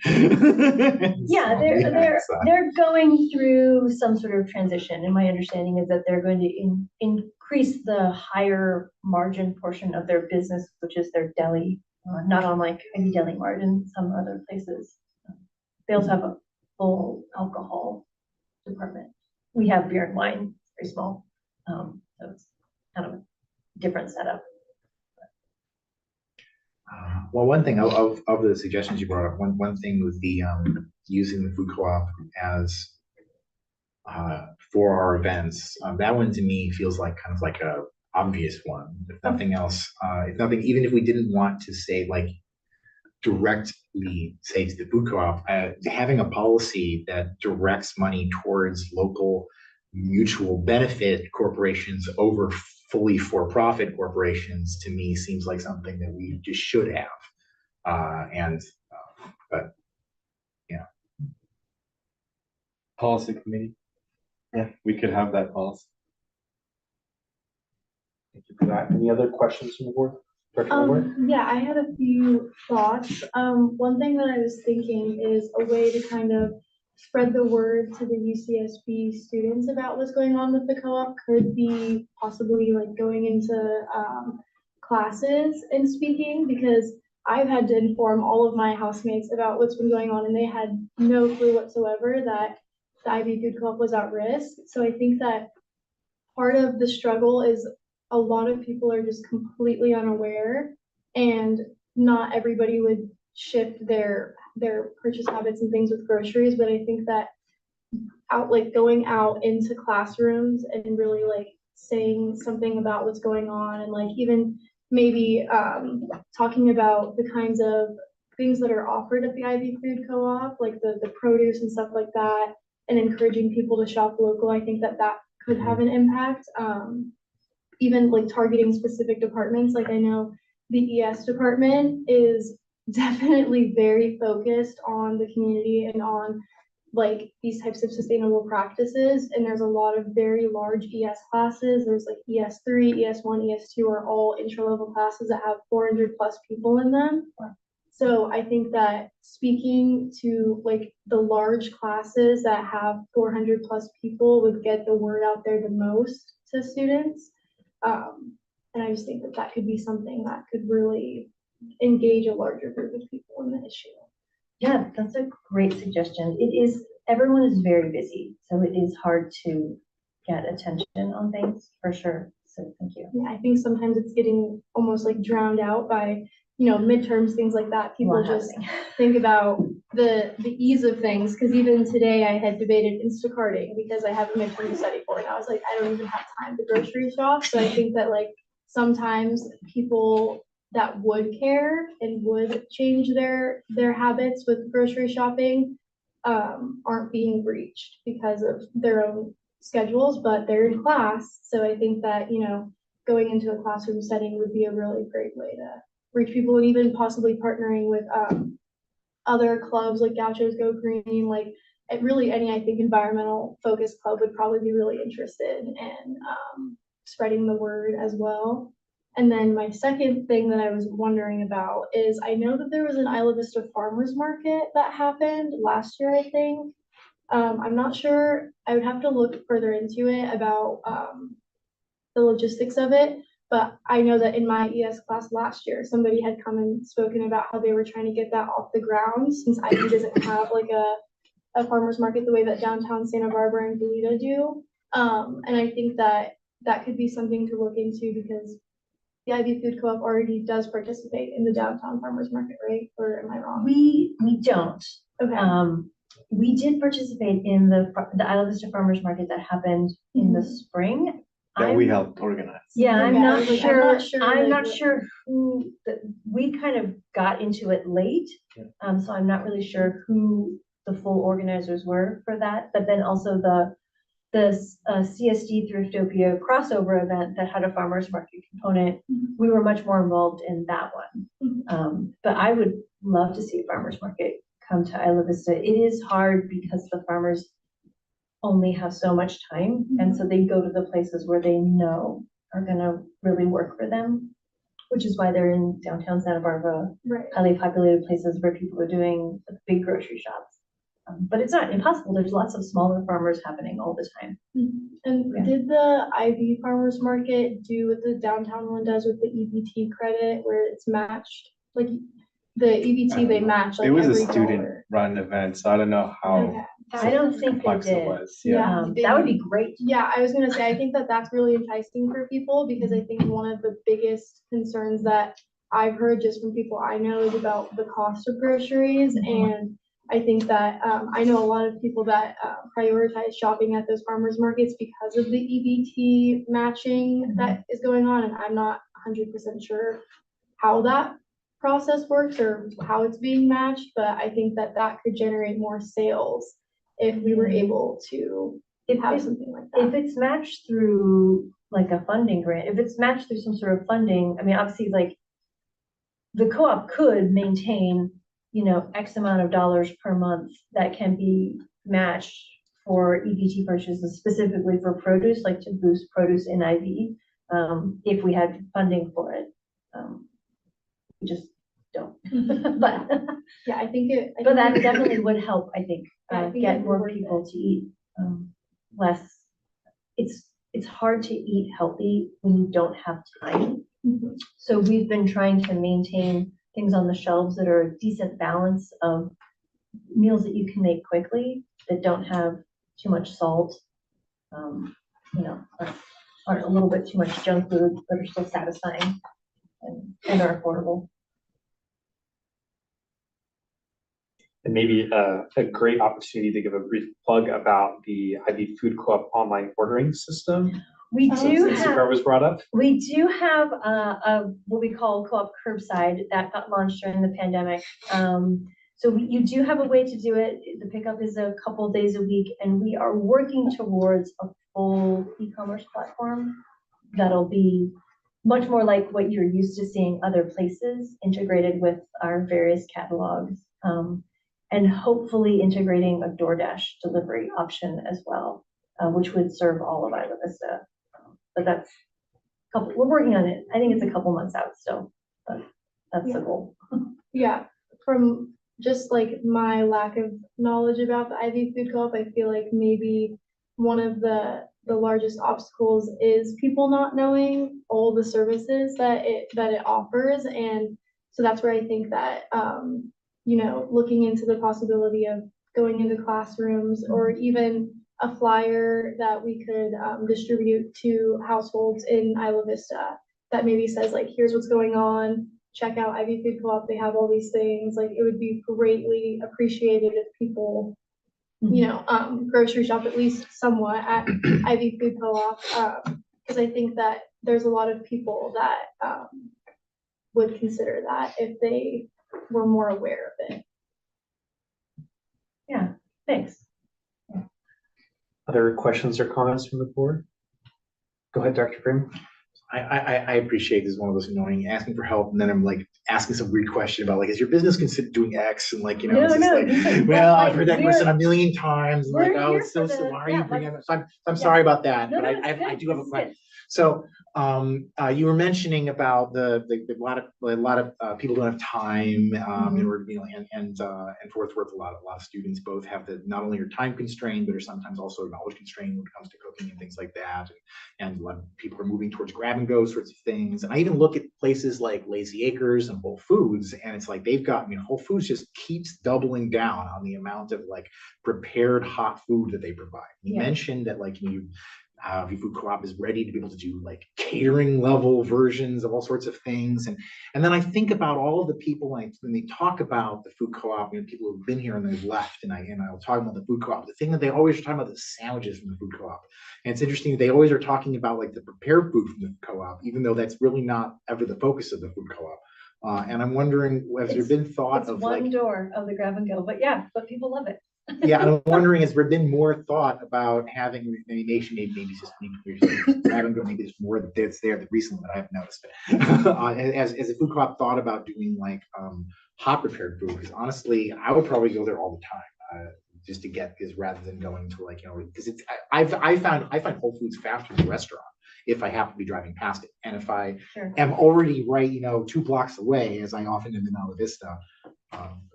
So the difference for us with the ability with the downtown market has a full kitchen.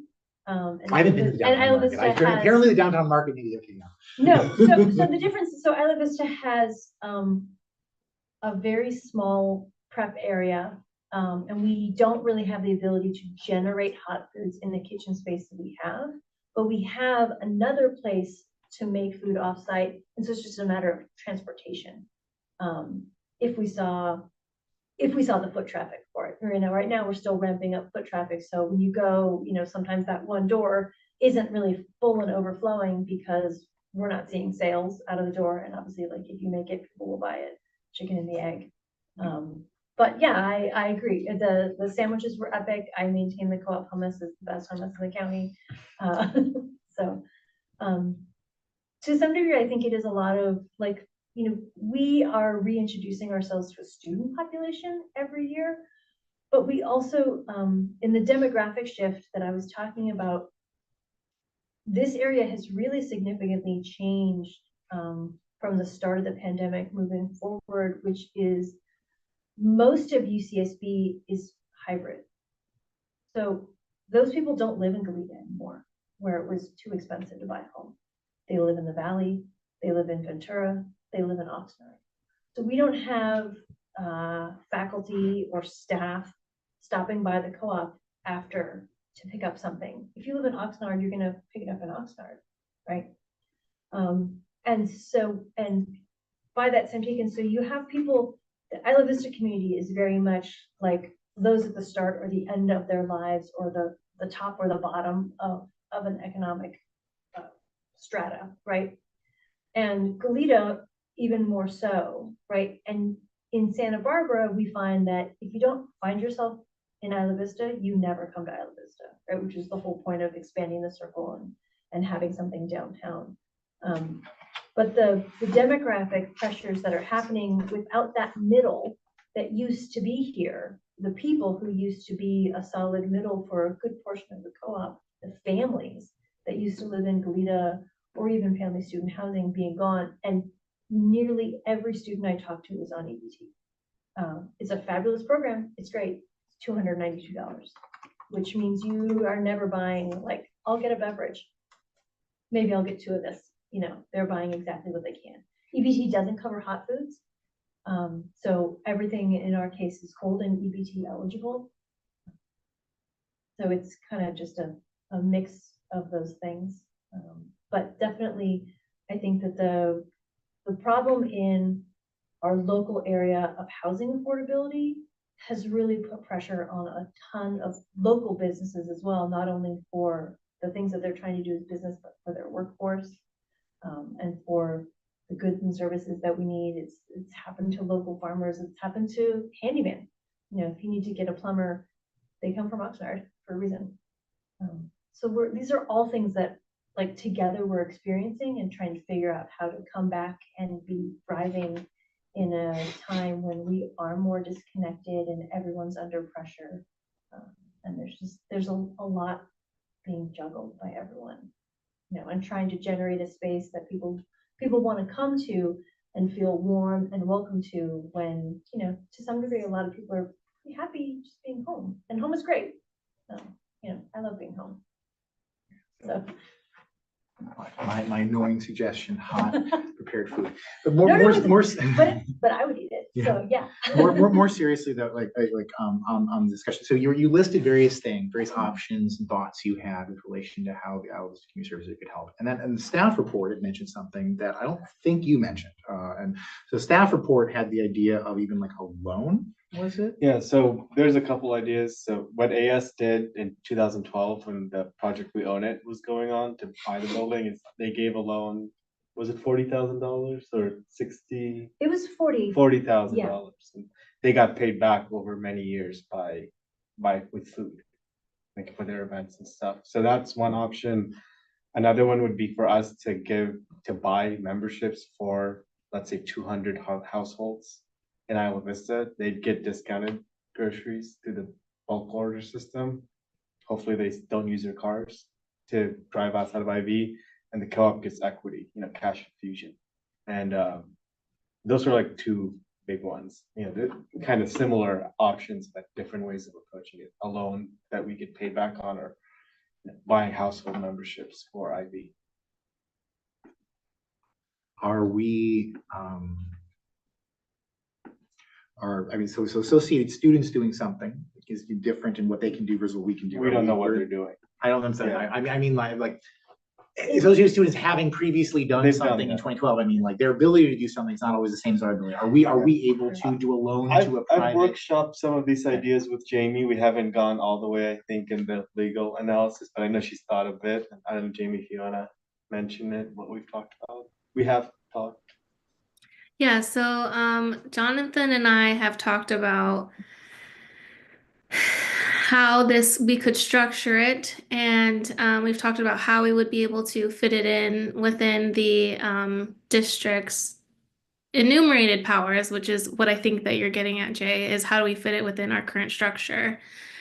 And we have talked about, you know, facilitating parking, which is one aspect of the co-op space, parking and transportation. But the other aspect of it is whether or not it could qualify as a community facility, and whether the Isla Vista Community Services District could invest in the co-op as a way to acquire, construct, maintain, and repair community facilities. So that's something that we're looking into. I think there's definitely an argument there that it's a community facility because it is community owned. And potentially publicly owned if the district, you know, invested in the co-op. So I think, you know, I haven't done a full analysis. It would depend on what the board wanted to do and what direction we wanted to go. But I think that there's an argument there that it is a community facility on top of facilitating the district's parking and transportation goals.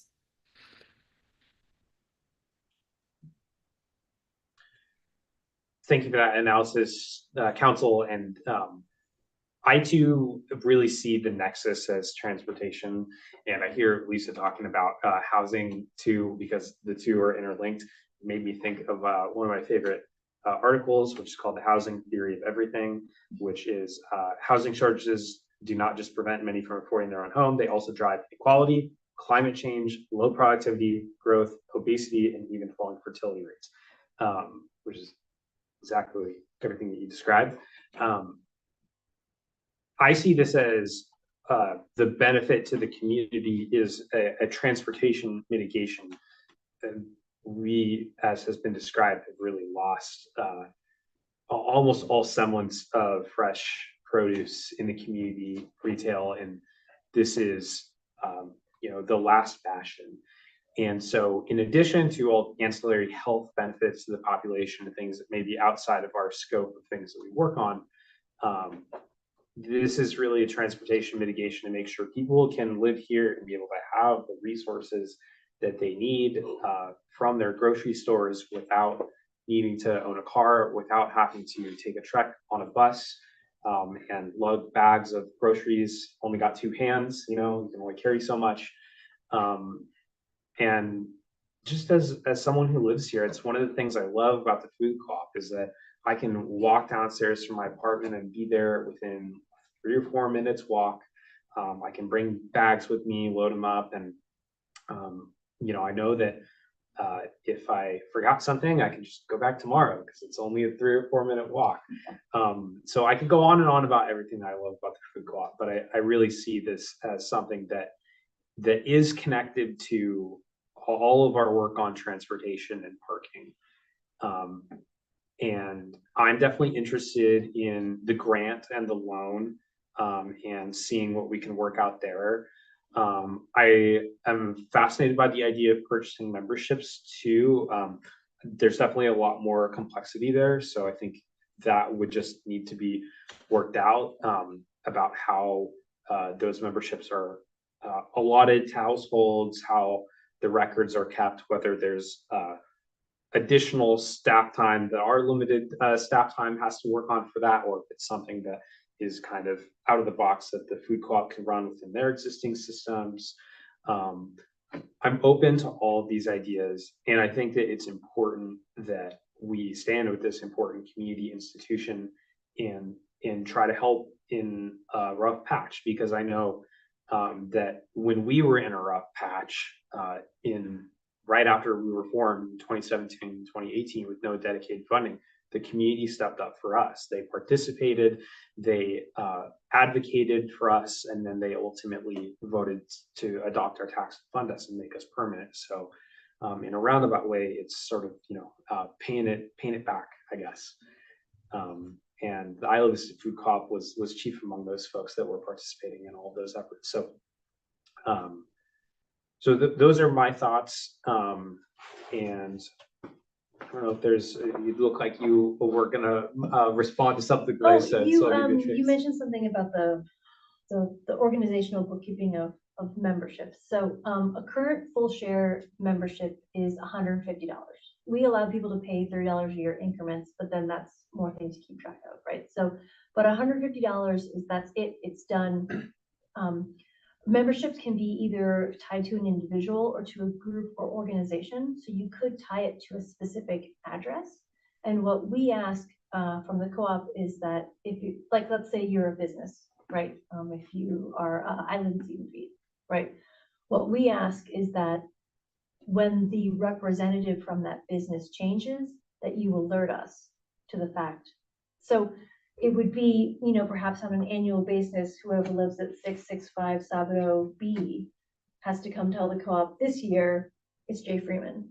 This is the contact person. This is the person who, if we're voting on something, that's the name that goes on the ballot. But the funding for those addresses can be tied to the CSD. And so any equity of the funding could be tied back to you, so that it wasn't just something that someone came in and refunded and went back to them. So there is a way to organize it without it being too terribly much paperwork on our end, because we already have a way for groups and organizations to be full share voting members along with individuals. Well, that's really helpful. That's it's certainly still complex, but I kind of see which addresses, right? Yeah. Yeah. And I think just above and beyond too, if there's a way that it sounds like we'll continue to talk about what exactly it looks like, but about this partnership that we can help get more involved with what you're doing to support, whether that's just becoming more familiar with the board members or sitting on the board to help provide whatever expertise we may have, but also to learn from you. I think it's important, that we, as people in a democracy, people participate in our system, and the IV Food Co-op has the values of democracy, even if it's not set up like a government agency, that we can help participate in that system of governance as well. We're having a second community input meeting, this time over Zoom. We haven't calendarized it yet, but it'll be sometime in late February. So there'll be another opportunity to do those rounds and get some of that feedback. Excellent. Lightning round real quick. I'm going to put on my Mythbusters hat. Is it true that the IV Food Co-op is failing because they opened a downtown location? No, the downtown location kept the food co-op and IV from closing last year. It is not, the downtown location is still growing, but it gave us another income source with very minimal uptick in operations, because rather than having one manager, like one IT manager for one little store, you know, have that person for 2 stores. And so it spreads it out. And we've been received relatively well in that neighborhood, but we're still growing to change from what was there before was more of a bodega. We're trying to grow into a grocery store, and that takes a little bit of time. So we're still working on that. Thanks. Wanted to give you the opportunity Yeah. to dispel that one, because I hear it a lot among folks in the community and try to help Everybody correct thinks it Santa too. Barbara's where the money is. That's definitely why we went there, and we were just trying to, honestly, we have a lot of members who live in that part of town who never get to IV anymore, and trying to be in service of them. Director Freeman. Yes, I also, maybe for the same reasons, maybe for different reasons, see some complexity in the idea of us purchasing memberships for households, but the description of the options with relation to the power alignment for the loans and grants actually makes sense to me. And so I think that that's something that I would be very supportive of us trying to get on some path of. I'm curious, this is kind of clunky transition. Back to the downtown location. Is my understanding correct that like we have a temporary lease on that? So you're gonna. We do. The landlord there has pre-approval to redevelop that site into housing with a business on the bottom. That's in Santa Barbara. So in theory, it's 3 years. We likely have longer, but it is. It's not like, but yeah, by the end of the year, we're gonna be losing that location. No. So it gave us a really great opportunity. That landlord was owner operator. They didn't want to be owner operator. They didn't want to be the operator anymore. We knew that we wanted to run a grocery store. We had the opportunity to basically take it over and start working on it. And so, you know, as long as they're there in the iteration that they are, we're there. They've been a good partner with us. And, you know, if they do manage to get their redevelopment program going and they have commercial on the bottom and residential on top, that's a great place to be as a business. There's customers right above you. Yeah. So we are renters in Santa Barbara. Yeah. Yeah. The situation in Isla Vista, I've been what I've kind of assumed is that there's essentially there's mortgage payments that you're having to pay. And do you have a mortgage? We do have a Yeah. mortgage. We have a great rate. The mortgage is what allows us to stay in Isla Vista because it stopped the increases of rent each month. Yeah. So. And so to the extent to which, so you were talking about, you actually put a concrete number on the idea of like $300,000 would allow the food co-op to continue operating for a year. 1 year. So you really need that, like that's your current like yearly deficit. Yeah, well, so we have sort of a backlog of payments that to vendors and things that we have. And, you know, depending on if we have a great sales week, I mean, next week there's going to be, or this week there's going to be a storm, sales and IV are going to be suppressed because people come by bike, by foot, and they don't come in the rain. So anytime we make a little bit more each week, we can pay off more of those debts as we go forward. We have some funding coming in from employee retention tax credit. There's a quarter of that we're owed. That's a sizable amount. The date that funding will land is now very much in question. So yeah, the number is 200 to 300,000, depending on how well sales go throughout the spring. You mentioned that the downtown location is increasing, and I think you did answer what the question I'm about to ask. I'm forgetting the answer. Is the IV situation getting worse over time? It has been. Downtown is still not seeing the sales that IV has. We have more sales in IV. I mean, yeah, I just want the But IV derivatives has- of the two. I'm not But it's, talking- you know, as downtown goes up, IV is going down and downtown isn't going up enough to help with that decline. So what we need is basically something more robust happening in Isla Vista. Yeah. So like, I was thinking about it because of the perspective of like, it isn't, this is like, it'd be great if I could solve your problem with a giant loan, like a giant loan, not even that's what you were talking about, but we really need to figure out some way of also invigorating the business. and Yeah, getting so it- it's yeah. institutionalizing grocery shopping within Isla Vista, making it reasonable and affordable for folks, making it an option that a place that they want to go, an option that they want to have. And for us, you know, 100 more customers a day solves the problem. 200 makes it not a problem at all. Out of curiosity, you said a 15% increase earlier, so I can Mhm. assume that you're already getting like over 1,000 customers a day. No. If you A need really good if you day need an for us- additional 100 people a day, and you only need A good day 50% for more us hours. is 500 people, but Okay. one of the things that's happened in the last 2 years as everything becomes more affordable is our basket size is going down.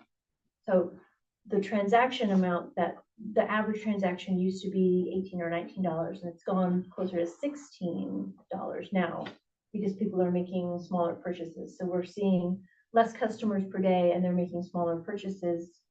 So that is an overall impact for us. So you kind of need, I mean, like a 20% to 25% increase. That would be great. Director Cephas.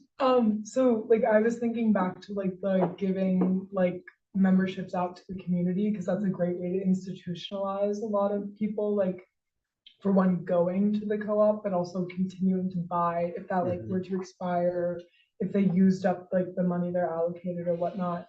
But also like the co-op has some of like the best like vegetarian food options in all of like Santa Barbara. But for a lot of stuff that's like really, really hard to find.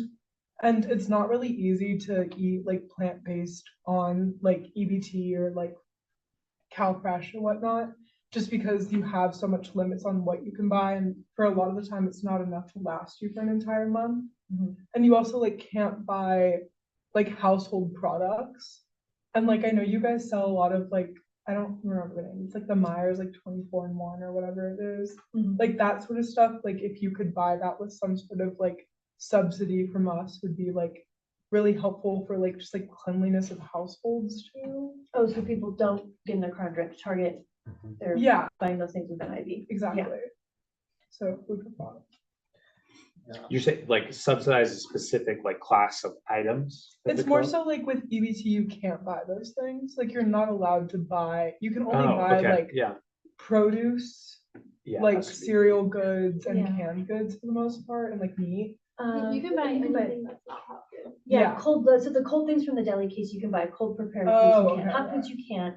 But you can't buy like household goods. Like you can't buy like dish soap. No, you Yeah. could not, yeah. Cleaning supplies, yeah, that makes sense to me.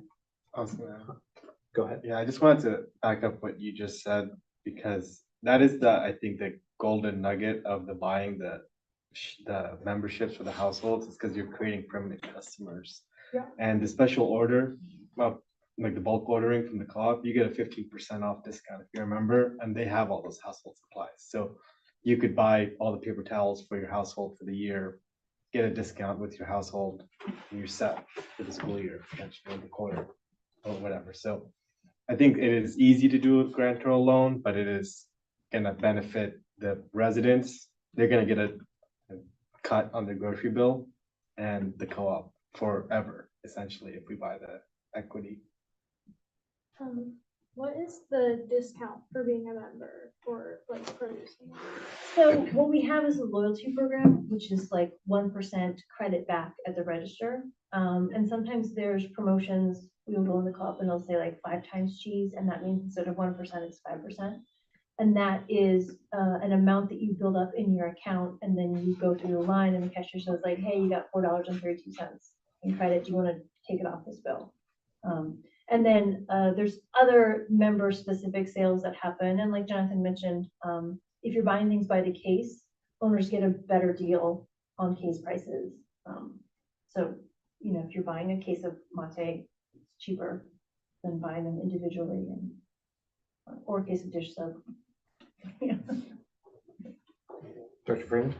For what it's worth, my like issue is almost, if it sounds too strong, but like, but also my issue with the purchasing memberships as they're currently defined has the issue is that we're essentially then having to select where those memberships go, and then we're effectively also we're the kind of like paying for this external governance mechanism because you're suggesting, and maybe I misunderstood this, suggesting that like if you're buying the membership for someone else who then of course is now part of your voting process as for the food co-op, like weirdly I would be more comfortable with the whole scheme if we're like more diffuse, like if we were effectively purchase in the same way that UCSB purchases from the Metro Transit Department, that any UCSB student gets access to the Metro Transit system. If we could estimate the, like, if we just suggested that everyone in Isla Vista had some kind of benefits. I mean, to you're food welcome to co-op. buy everybody an IV a gift card. Yeah. Well, because the thing is that like I would feel less good about that because that's weirdly like directly converting cash to cards Sure. and sending them to people. Whereas like instead trying to describe it to my mind as a community facility that we're providing either some subsidy or ownership in, and then it's like if anyone who lives within our jurisdiction gets some kind of benefit from that on an ongoing rolling basis, that feels very clean to me in a way that is from the perspective of like government's trying to like select people or like provide some kind of way of giving money to people. Well, seems harder. You could certainly manage a fund on your own where Isla Vista residents come to you for funding that would be spent at the co-op in terms of ownership. You know. Would you be willing to make a change? Like I guess the thing that I'm suggesting here is that like there's a way that your register is currently programmed. I'm suggesting something different than that. Like rather than being a membership as currently defined or the way the voting things currently happen or the existing benefit schemes you have, some kind of more diffuse, maybe less benefit thing, just kind of like because we maybe provide a large, we're not just a small amount of money, maybe this becomes like a larger amount of money in order to try to like buy for the people of Isla Vista access to some kind of benefit. And then it would be like a different mechanism in play than like merely a gift card or a membership or a coupon or something. It would be like imagine if they showed up with their like I mean this because relating to the extent to which there's a problem of who's a resident of IV, we're going to have the same problem when we get to the parking permit program. Whatever solution we use for the parking permit program. maybe it's like they show up with their Isla Vista parking permit card, and anyone with an Isla Vista parking permit card is considered to be like 1/3 the benefit that a normal member would have. Yeah, so we are confined by our bylaws, which say that all members must be equal in rights and responsibilities. So we can't have like a. I'm not suggesting that they would have be like a. I'm not suggesting they really be members at all. But there could be if you show an IV residence something, you could be like a 10% off coupon that runs through the register, right? Okay, I don't mean like I understand what you're getting at. I'm suggesting it not like. I thought when you brought that up, you were suggesting that we would hand people physical coupons, but instead it'd be like a virtual coupon that would constantly be available because you're a resident. Well, I mean, there's plenty of businesses where you show a military ID and you get a discount. Yeah, okay. We're on the same page now. Do you find that at all interesting? My Woodstocks bottle opener, I think it's 10% off. Yeah, I would be weirdly strongly in favor of us doing some kind of crazy scheme where we like buy people some kind of bottle opener and then they get a discount. Yeah, so obviously we can't do too much of a discount on our. Yeah, no, it was a smaller discount than any of the discount, but if there was an amount of funding, I mean, we have a computerized register system. If there was an amount of funding that was given and an amount of coupon redemption that could happen each month, based off of that funding, obviously, like not just like first come first serve, but maybe like. Just an estimation of what it might be. then there would be something that sits on our balance sheet that shows this is what it's for. And then as it gets expensed, to the community, and something as easy as, show an ID or show something and have access to some sort of discount on groceries, To be like clear- I didn't drive Yeah. coupon, that could be, I live here, I didn't drive here, or I didn't drive out there, so. To be clear, I'm suggesting something really small, like in the same way that people tend to actually care about the little discounts and rebates that they get on credit cards that are sometimes like 0.25% on various things, like something that would be like 0.25% discount, like but because of the fact that now it's like when you get your Isla Vista parking permit or whatever, you now also get a 0.25% discount at the food co-op that turns into like advertising and an incentive to go to the food co-op for this thing. And I don't expect everyone to do it. So it's like, it's not like I'm immediately handing a large rebate to all of Isla Vista. There's some percentage of people who would actually do this. And then we could reevaluate every few months to see how many people actually do it and then adjust. And honestly, if enough people are all doing it, then at that point, we might just run to the point where we don't need to provide as much for Disney House. Exactly. If we get enough traction in all of these things, then for us, it's just, there's only so much cash. So we buy inventory that we have to pay for. If we give it to people at a discount and we don't have the cash to cover it, like that's the point where we're at currently. But it's not an insurmountable problem when you think about ways to give funding that increases food access and affordability for people in ID. I'm just thinking that we can keep recalibrating it so that it doesn't feel quite as much like a fixed budget where instead it's like a month to month was like, okay, well, a bunch of people showed up, we lost more money on that event. We have to then we massively decrease that thing so that you don't see make it up this month. Like it's just. I will talk to my board treasurer about it. And I think we can probably like talk to death like how we would do it. These are all super creative ideas, as is the memberships, and the point is well taken. The membership helps create hopefully additional customers that might not otherwise have decided to venture into the co-op. So it is intriguing, and it's going to be, I think, figuring out what form is something that'll take some balance, also probably get a good once, twice, and thrice over from our legal counsel.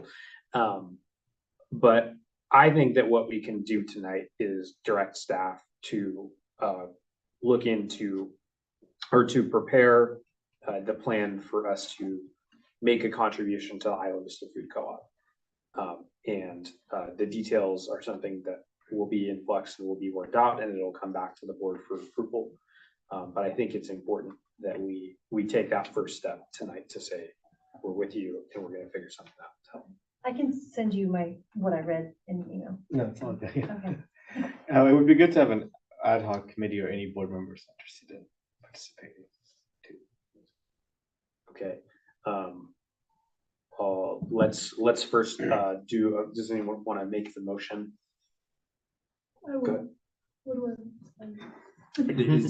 Well, one thing, so we're doing motion tricks. One thing you do, someone said something that you're like, I really like that. You can say so moved, and it just adopts whatever they said. Or you can say, you can come up with whatever you want. I think that like IV Co-op, Food Co-op is a really important institution, and I really liked all of our ideas, and I want to move this forward. Okay. And by this, do you mean a future contribution to the IV Food Co-op? Yes. Okay. So there's a motion to move for future contribution forward made by Director Sipos. Is there a second? I just don't understand. Was this what you were suggesting? I just don't understand if we make this as a motion and we don't know what that contribution is or what structure will be. I mean, is this really a motion, or is this a conceptual motion, or is this like what action does staff take when we say that we will make a contribution, but we don't know? I think this is directing staff that this is something they should use staff time on too. So wouldn't that be more like direct staff to begin working on a plan for a potential? I think that's what it was supposed to be. Okay. Yeah, that's what Okay. If that's what we're doing, then I'd second that. Okay, there's a motion made by Director Sepo, seconded by Director Freeman. Is there any further public comment? All right, seeing We none, did get one from Maia, who she didn't say, she said she supports IVCSD working with the food co-op in all ways. It was over text. She wasn't able to raise her hand. Okay, thank you, Maia, for that comment. Okay, any other discussion of the board? I have one comment. This is unrelated to the motion, but I've been going through your like bulk order spreadsheet, and I've been like looking at this stuff because like when you have to buy bulk orders, you're buying a lot of food. Is there a way to buy the bulk order but not collect it all at once? No, because the bulk discount is based off of the fact that there's less staff time involved in sorting. I it out. see. However, nothing's stopping you from splitting it from someone else. Yeah. It's usually it's a case, right? So Yeah. you see like there's 6 jars of pasta sauce to a case. Yeah. Maybe I'll keep them, maybe I won't. Some things are by the each, like certain things in the wellness department, lotions, some soaps. Mhm. Maybe some Yeah. dish soap, I don't know. So you can't buy the bulk and then pick it up like one a month or something like Yeah, that. no, because that Yeah. puts us I back. see. That makes sense. That's just Yeah. a store. All right. Yeah. Yes, that makes Warehouse. sense. Yeah. Great question. Okay, I think we'll proceed to the motion on the table to direct staff to create this plan. All those in favor, please say aye. Aye. Any opposed? Motion passes. And then for the suggestion of ad hoc committee, is that something that we should do a motion and then I can poll and appoint people to it? Yeah. So does anyone want to make the motion about forming an ad hoc? So moved. Made by Director Freeman. Is there a second? Seconded by Director Hobart. I don't know why I had a brain fart on your last name. So working this out. Okay, all those in favor, please say aye. Aye. Any opposed? Motion passes. So straw poll, who is interested in this ad hoc committee? Okay, I've got 2 over there. And the third, okay. I will appoint Director Freeman, Director Cepos, and Director Hobart to this committee to work this out with staff. And Dialysis Food Co-op. Thank you, Lisa, for coming and presenting and sitting through a long presentation to go second. Fascinating. We appreciate it. Thank you guys for your time and for your support. Well, whatever works is great. Thank you. Thank you very much. Go home to my kid. Thank you. Have a good night. See you around the co-op soon. I'll be there. Okay, we're gonna go to 4.3, the IV Safe Winter Meeting Report Out. And I'll let you start. Okay, so for the IVCSD Spring Festival, Maya gave her presentation, the same presentation she gave us, and it was very well received. The fire department had some questions, but they were things that Maya had already covered regarding permits and stuff. Lieutenant was a bit, he did have something to say about how we were kind of somewhat encouraging and legitimizing Deltopia through the Spring Festival. So that's food for thought, but I think that it is still, I think everybody thinks that it's still a net benefit. Yeah, overall, a very well received presentation. I told Maya afterwards, I was like, they kept on trying to trip you up and stuff, Yes. but you had already thought of everything. Exactly, yeah. And we knew Answers for everything. So that was really cool. We got a report from Lieutenant Tesla from the Sheriff's Office about their plans for Deltopia. They are estimating that there will be 50,000 attendees at Deltopia, and they will be upstaffing to what he described as significant levels, probably more significant than we've seen in a very long time. I think the exact quote that we got from him is, "You're going to see badges out here that you haven't seen in 50 years." Is it 50 or 15? Probably 15. Could be 15. Always Always we've got a lot of improvements to the acoustics of that room, but that might have been on me. His position that I think he shared with our board when we debriefed in Deltopia last year is that they view any participation in Deltopia as inherently non-cooperative. And so they feel that the approach of patrol and citation and, when appropriate, arrest as an effective deterrent to participating in Deltopia. He also shared that they plan to do what they did last year, which is suspend the restorative justice program, which, as I think some know, is the program by which if you are given a citation and you receive your officer opts you into the program by writing it on your ticket, you can go through an alternative process that involves taking a class at that the sheriff's office hosts about the community that we have presented at in the past, and I think have helped the community resource deputy form the curriculum for, all about just getting to know the Isla Vista community, and there's some information about harm reduction. I wish there was more, but it's an alternative way that you don't have to go through the court system and have your ticket and you get your fine waived. So that program is being suspended for the period of that weekend. There was a question from Goleta School Board member Ethan Bertrand about how they will plan to avoid a situation like we saw the last time that this happened, which was in 2014, which led to some civil unrest and a riot. And they felt that I think his answer to that was that Training is better. They were better. their training is better Yeah. than it They was said last time. he cited some California law that required more de-escalatory training for statewide cops. I shared concerns that I've shared in the past to during the last Deltopia debrief that we had about how this is the other thing you mentioned, is that they're going to be doing a lot of communication about how there's going to be more of a law enforcement presence, and that restorative justice is going to be suspended, and all of that sort of aspect of it.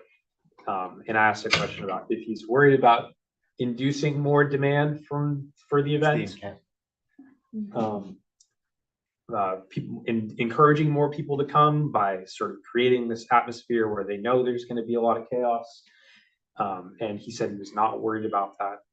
And so overall, I think that's a summary of what he shared. I think that, I'll kind of leave it there, other than just that I think there's a lot of concern that we have about the approach that's being taken this year. Go ahead, Director Free. You said the lieutenant had when you said the lieutenant, did you mean Tesla? Yes. Okay. So I swear that when we had him here recently or maybe it wasn't recently, whenever we were talking to him last about debriefing from some of them, I thought maybe it was Halloween, maybe that's the issue, it was a different thing. But I just swear I remembered asking him even point blank, what do you think about IVCSD's efforts on this? And do you feel that we were contributing? And he said, no, you aren't. You're actually doing something useful. We think that wasn't he positive about? He was. So he called me and he said he didn't mean to be as negative as it sounded, and that he more meant it's the visual entrance effect of our event, but that I think he said this at our meeting, the same meeting, that if there were no parties on the private residential areas, he would support us being the only big party in town, like for us to become the big festival, big event in a sanctioned way. But so he did say he sounded more harsh than he meant. I He do called think, me today. yeah, I do think he does raise like a somewhat valid point about how like there is, when you bring in free food and like all this stuff and like a DJ and whatnot, it does feel like you are contributing to it. But I do think that like the free food ultimately is very, very good in terms of harm reduction. It is absolutely necessary. I'm not entirely sure how we could adapt the Spring Festival to like better fit within what Tesla envisions. Because I do think that like the food and stuff is like we do need to keep prioritizing that. But yeah, maybe like I don't know, in the future, like that's where it's hard to know whether we should or shouldn't scale back. Like because he cited like the big banner as something that makes it seem very official. The whole point is to draw people away. But the whole point, yeah, exactly. So to do that, you so yeah, have I don't, to be yeah. official and be like, Yeah.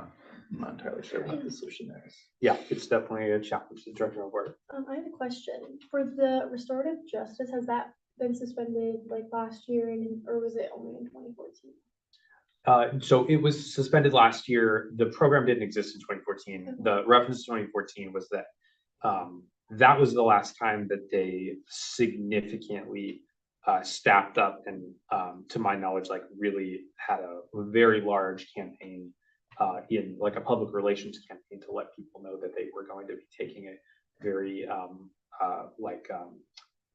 what's the right word?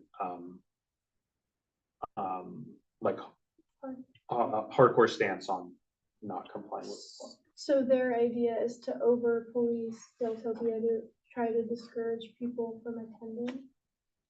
That, yes, that is the gist of it. Now, at least the difference is 2014 is like they announced all the new changes the week of.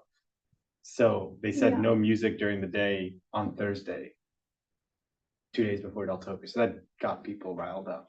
Yeah. That's not the case this time, and at least we know the numbers and stuff now. Yeah, well, the concern is that Deltopia has grown to what it is because of people coming from out of town, and I think that the majority of those people aren't really going to be aware of police changing like their presence. I feel like that's going to be more felt on a local level than it is on the people that are coming out of town.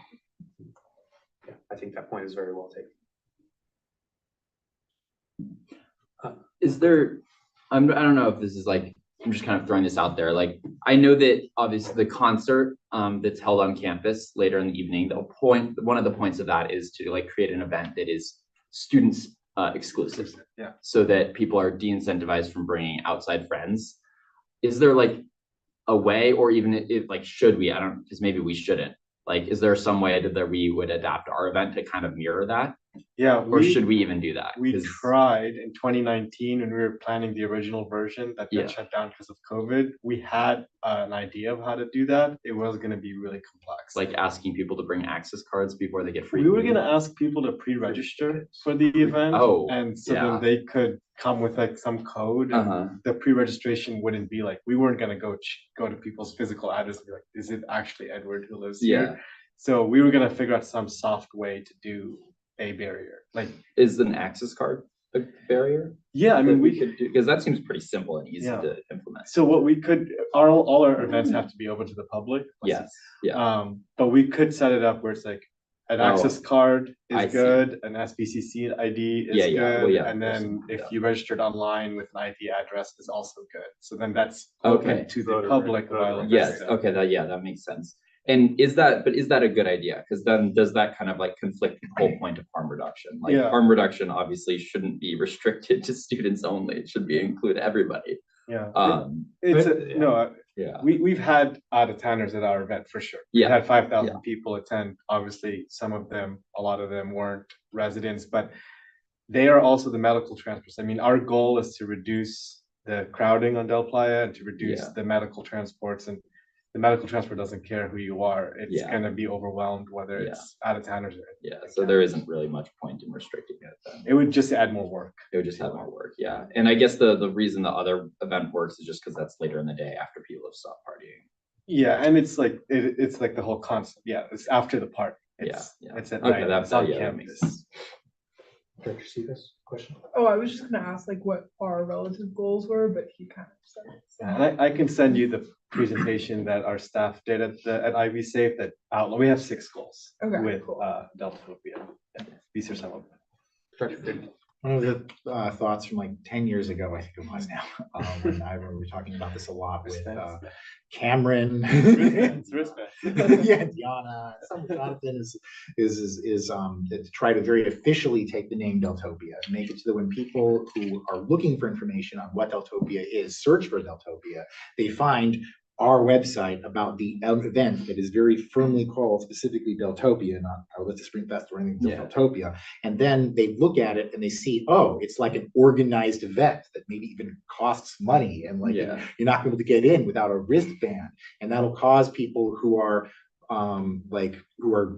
casually deciding, do I want to go to Deltopia? Because we were finding people who were like tweeting, should I go to Deltopia this year or should I go to Coachella? It's The like, lieutenant said that. these are in the same place in your mind. And it's like, if we could make them feel more equivalent, we also decrease the chaos that occurs, because people who are looking for chaos are not going to want to go to an event that has a website and claims they're going to need wristband and says it's going to cost $40, because it's going to be like, well, you're saying that I'm not going to be able to get to go to the real event. I'm going to be able to like maybe send this person with a house party near the event. Like that's a very different mindset than like oh, Deltopia is this diffuse, decentralized thing. Yeah, Tesla said that people are coming from as far as Alabama. We've seen further. Yeah. Seen out of the country. I mean, I think that would maybe reduce a small number of people that are coming, because at the end of the day, it's often friends of Isla Vista residents, and Isla Vista residents are aware that the Spring Festival is not what Deltopia is known for. So it would probably deter some people who maybe don't have any connection to anybody living in Ivy or attending UCSB or SBCC. But I think that the overwhelming majority of out-of-towners that are coming in have direct connections to people that live here or go to school here. It was as simple as that response is. That is the best response I think anyone's ever given me to be saying that idea. Of course, the best. I would say that though, like every little bit counts. Yeah. And we like the people that aren't affiliated with anyone that are like coming just because they see it online. Those could be the most like problematic people, because they're not restrained by their friends who live here. Yeah, we also can't control the internet though. Yeah, and that's true. The IVCSD coming up is only going to be one link in a array of thousands of links to pictures of Deltopia, Instagram posts, things like that. So I think that it would maybe be like kind of overwhelmed by the majority of like publicity that surrounds the event. This has been a really good discussion. I want to get us back on track to finish the report, but also I think these are really good suggestions that we can think about in future years, both when we've got more time. And also, I'll also remind everyone that, you know, if we do get to a place within the next 1 or 2 years where we have a parking compliance program, that's an additional tool that we can use that I think would be, and I mentioned it before, potentially our silver bullet. You know, in my opinion, advertising that people get a ticket if they come to Deltopia hasn't deterred anyone from coming. But if you told someone that they might get their car towed, they might think twice. And so I do think that there's certain things in flux. And while we have certainly, I think, voiced a lot of the concerns that we've heard echoed by students and by the community, law enforcement is certainly on their path, and we can work with them to try to make things work out as good as possible, while also sharing the concerns. Do you want to talk about the SNAP presentation? Yes, so I think it's Christina, was it Christina from the SLO PD? So she gave the presentation on the SNAP program, which we've talked about a bit.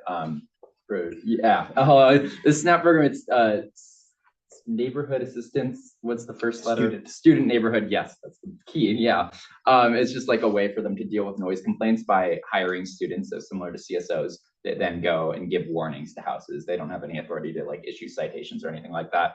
But Christina said that it was a great program. It saved them a lot of money because it meant that they had students going, which are cheaper than officers. And so it was very, very well presented. The undersheriff, so he's the main person that probably is important to have on board. He said that they didn't have enough money in the budget for this type of program. But the presenter did say like their program saved SLO money. So that's where I was thinking that like a follow-up step that we should be doing is trying to get a breakdown from Christina on the cost savings so that we can present that to the undersheriff and hopefully change his mind on the validity of the program. And yeah, also the important thing to note is that Santa Barbara, they tried something similar and they didn't continue it. And so we need to get in touch with them, figure out why their program failed. that's a great summary. The big takeaway that I had from this too was that we have a couple different organizations doing similar things.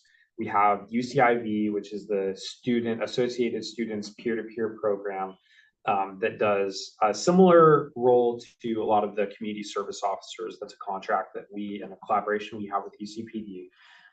And in between us two, and is there a way for us to figure out how to allocate responsibilities within our existing resources to be able to have something that's more like staff and something that's more like UCIV/CSO, whatever that looks like, with the resources that are existing. Because it's great to see that that program has come back and made a resurgence. It was gone for a number of years during the pandemic, but it's something that's really valuable that I know I volunteered for in the past. Yeah.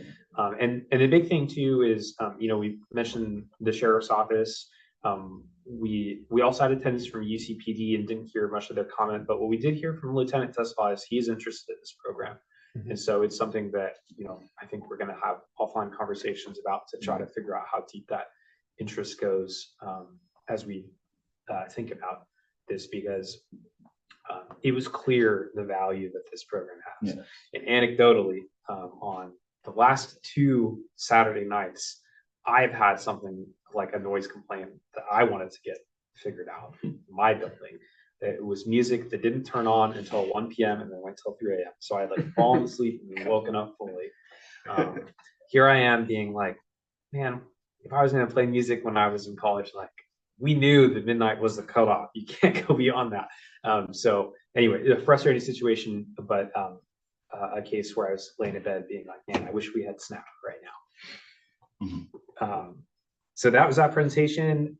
We also got a presentation from the EVPLA about the blue light system that they are trying to stand up in Isla Vista. They have a site, I believe, with the Isla Vista Recreation and Park District to construct one of these blue light poles, which also has an emergency radio on it to enhance safety. It's kind of an environmental safety thing, as well as the radio, which can be important in critical cases. And they got some money allocated from their Senate to be able to do that. So it was good to get a project update on that. Going back to the SNAP thing, is there would it behove us to create an ad hoc committee for that? To just, I feel like, because it's like you've said, it's a very important program, and I think it would help a lot in terms of, and the committee's purpose would be to try to get in contact with Christina, get information about that, and then coordinate with Tesla and whoever else it needs to be talked to. Is that I would say let's assess a little bit more where the sheriff's office and UCPD are at on this, because I do think that's a good idea, but it'd be good to know going into it what the mission is in terms of who we're working with and what the goal is. That makes sense. But I like that suggestion.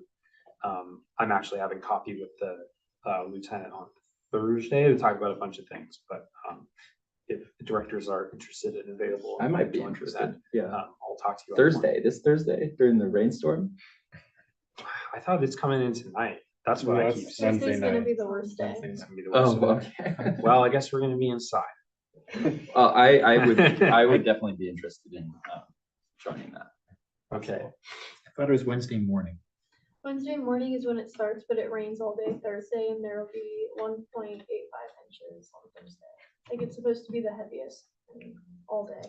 Well, lucky for me, Kaja is also a 100-foot walk from my house. So, but I gotta get my umbrella.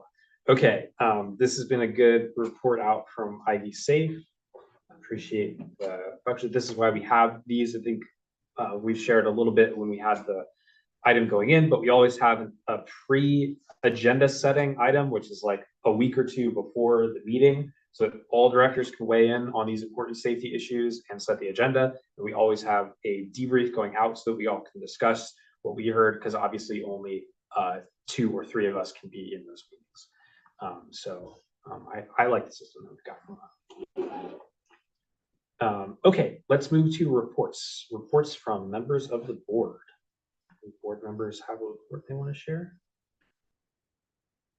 I'll just mention, I mentioned that I'm going to meet with Lieutenant Tesla, and I also met with Brianna Conway, who's the Formerly the director of UCSB Care, Campus Advocacy, Resources, and Education, which works with survivors of sexual violence.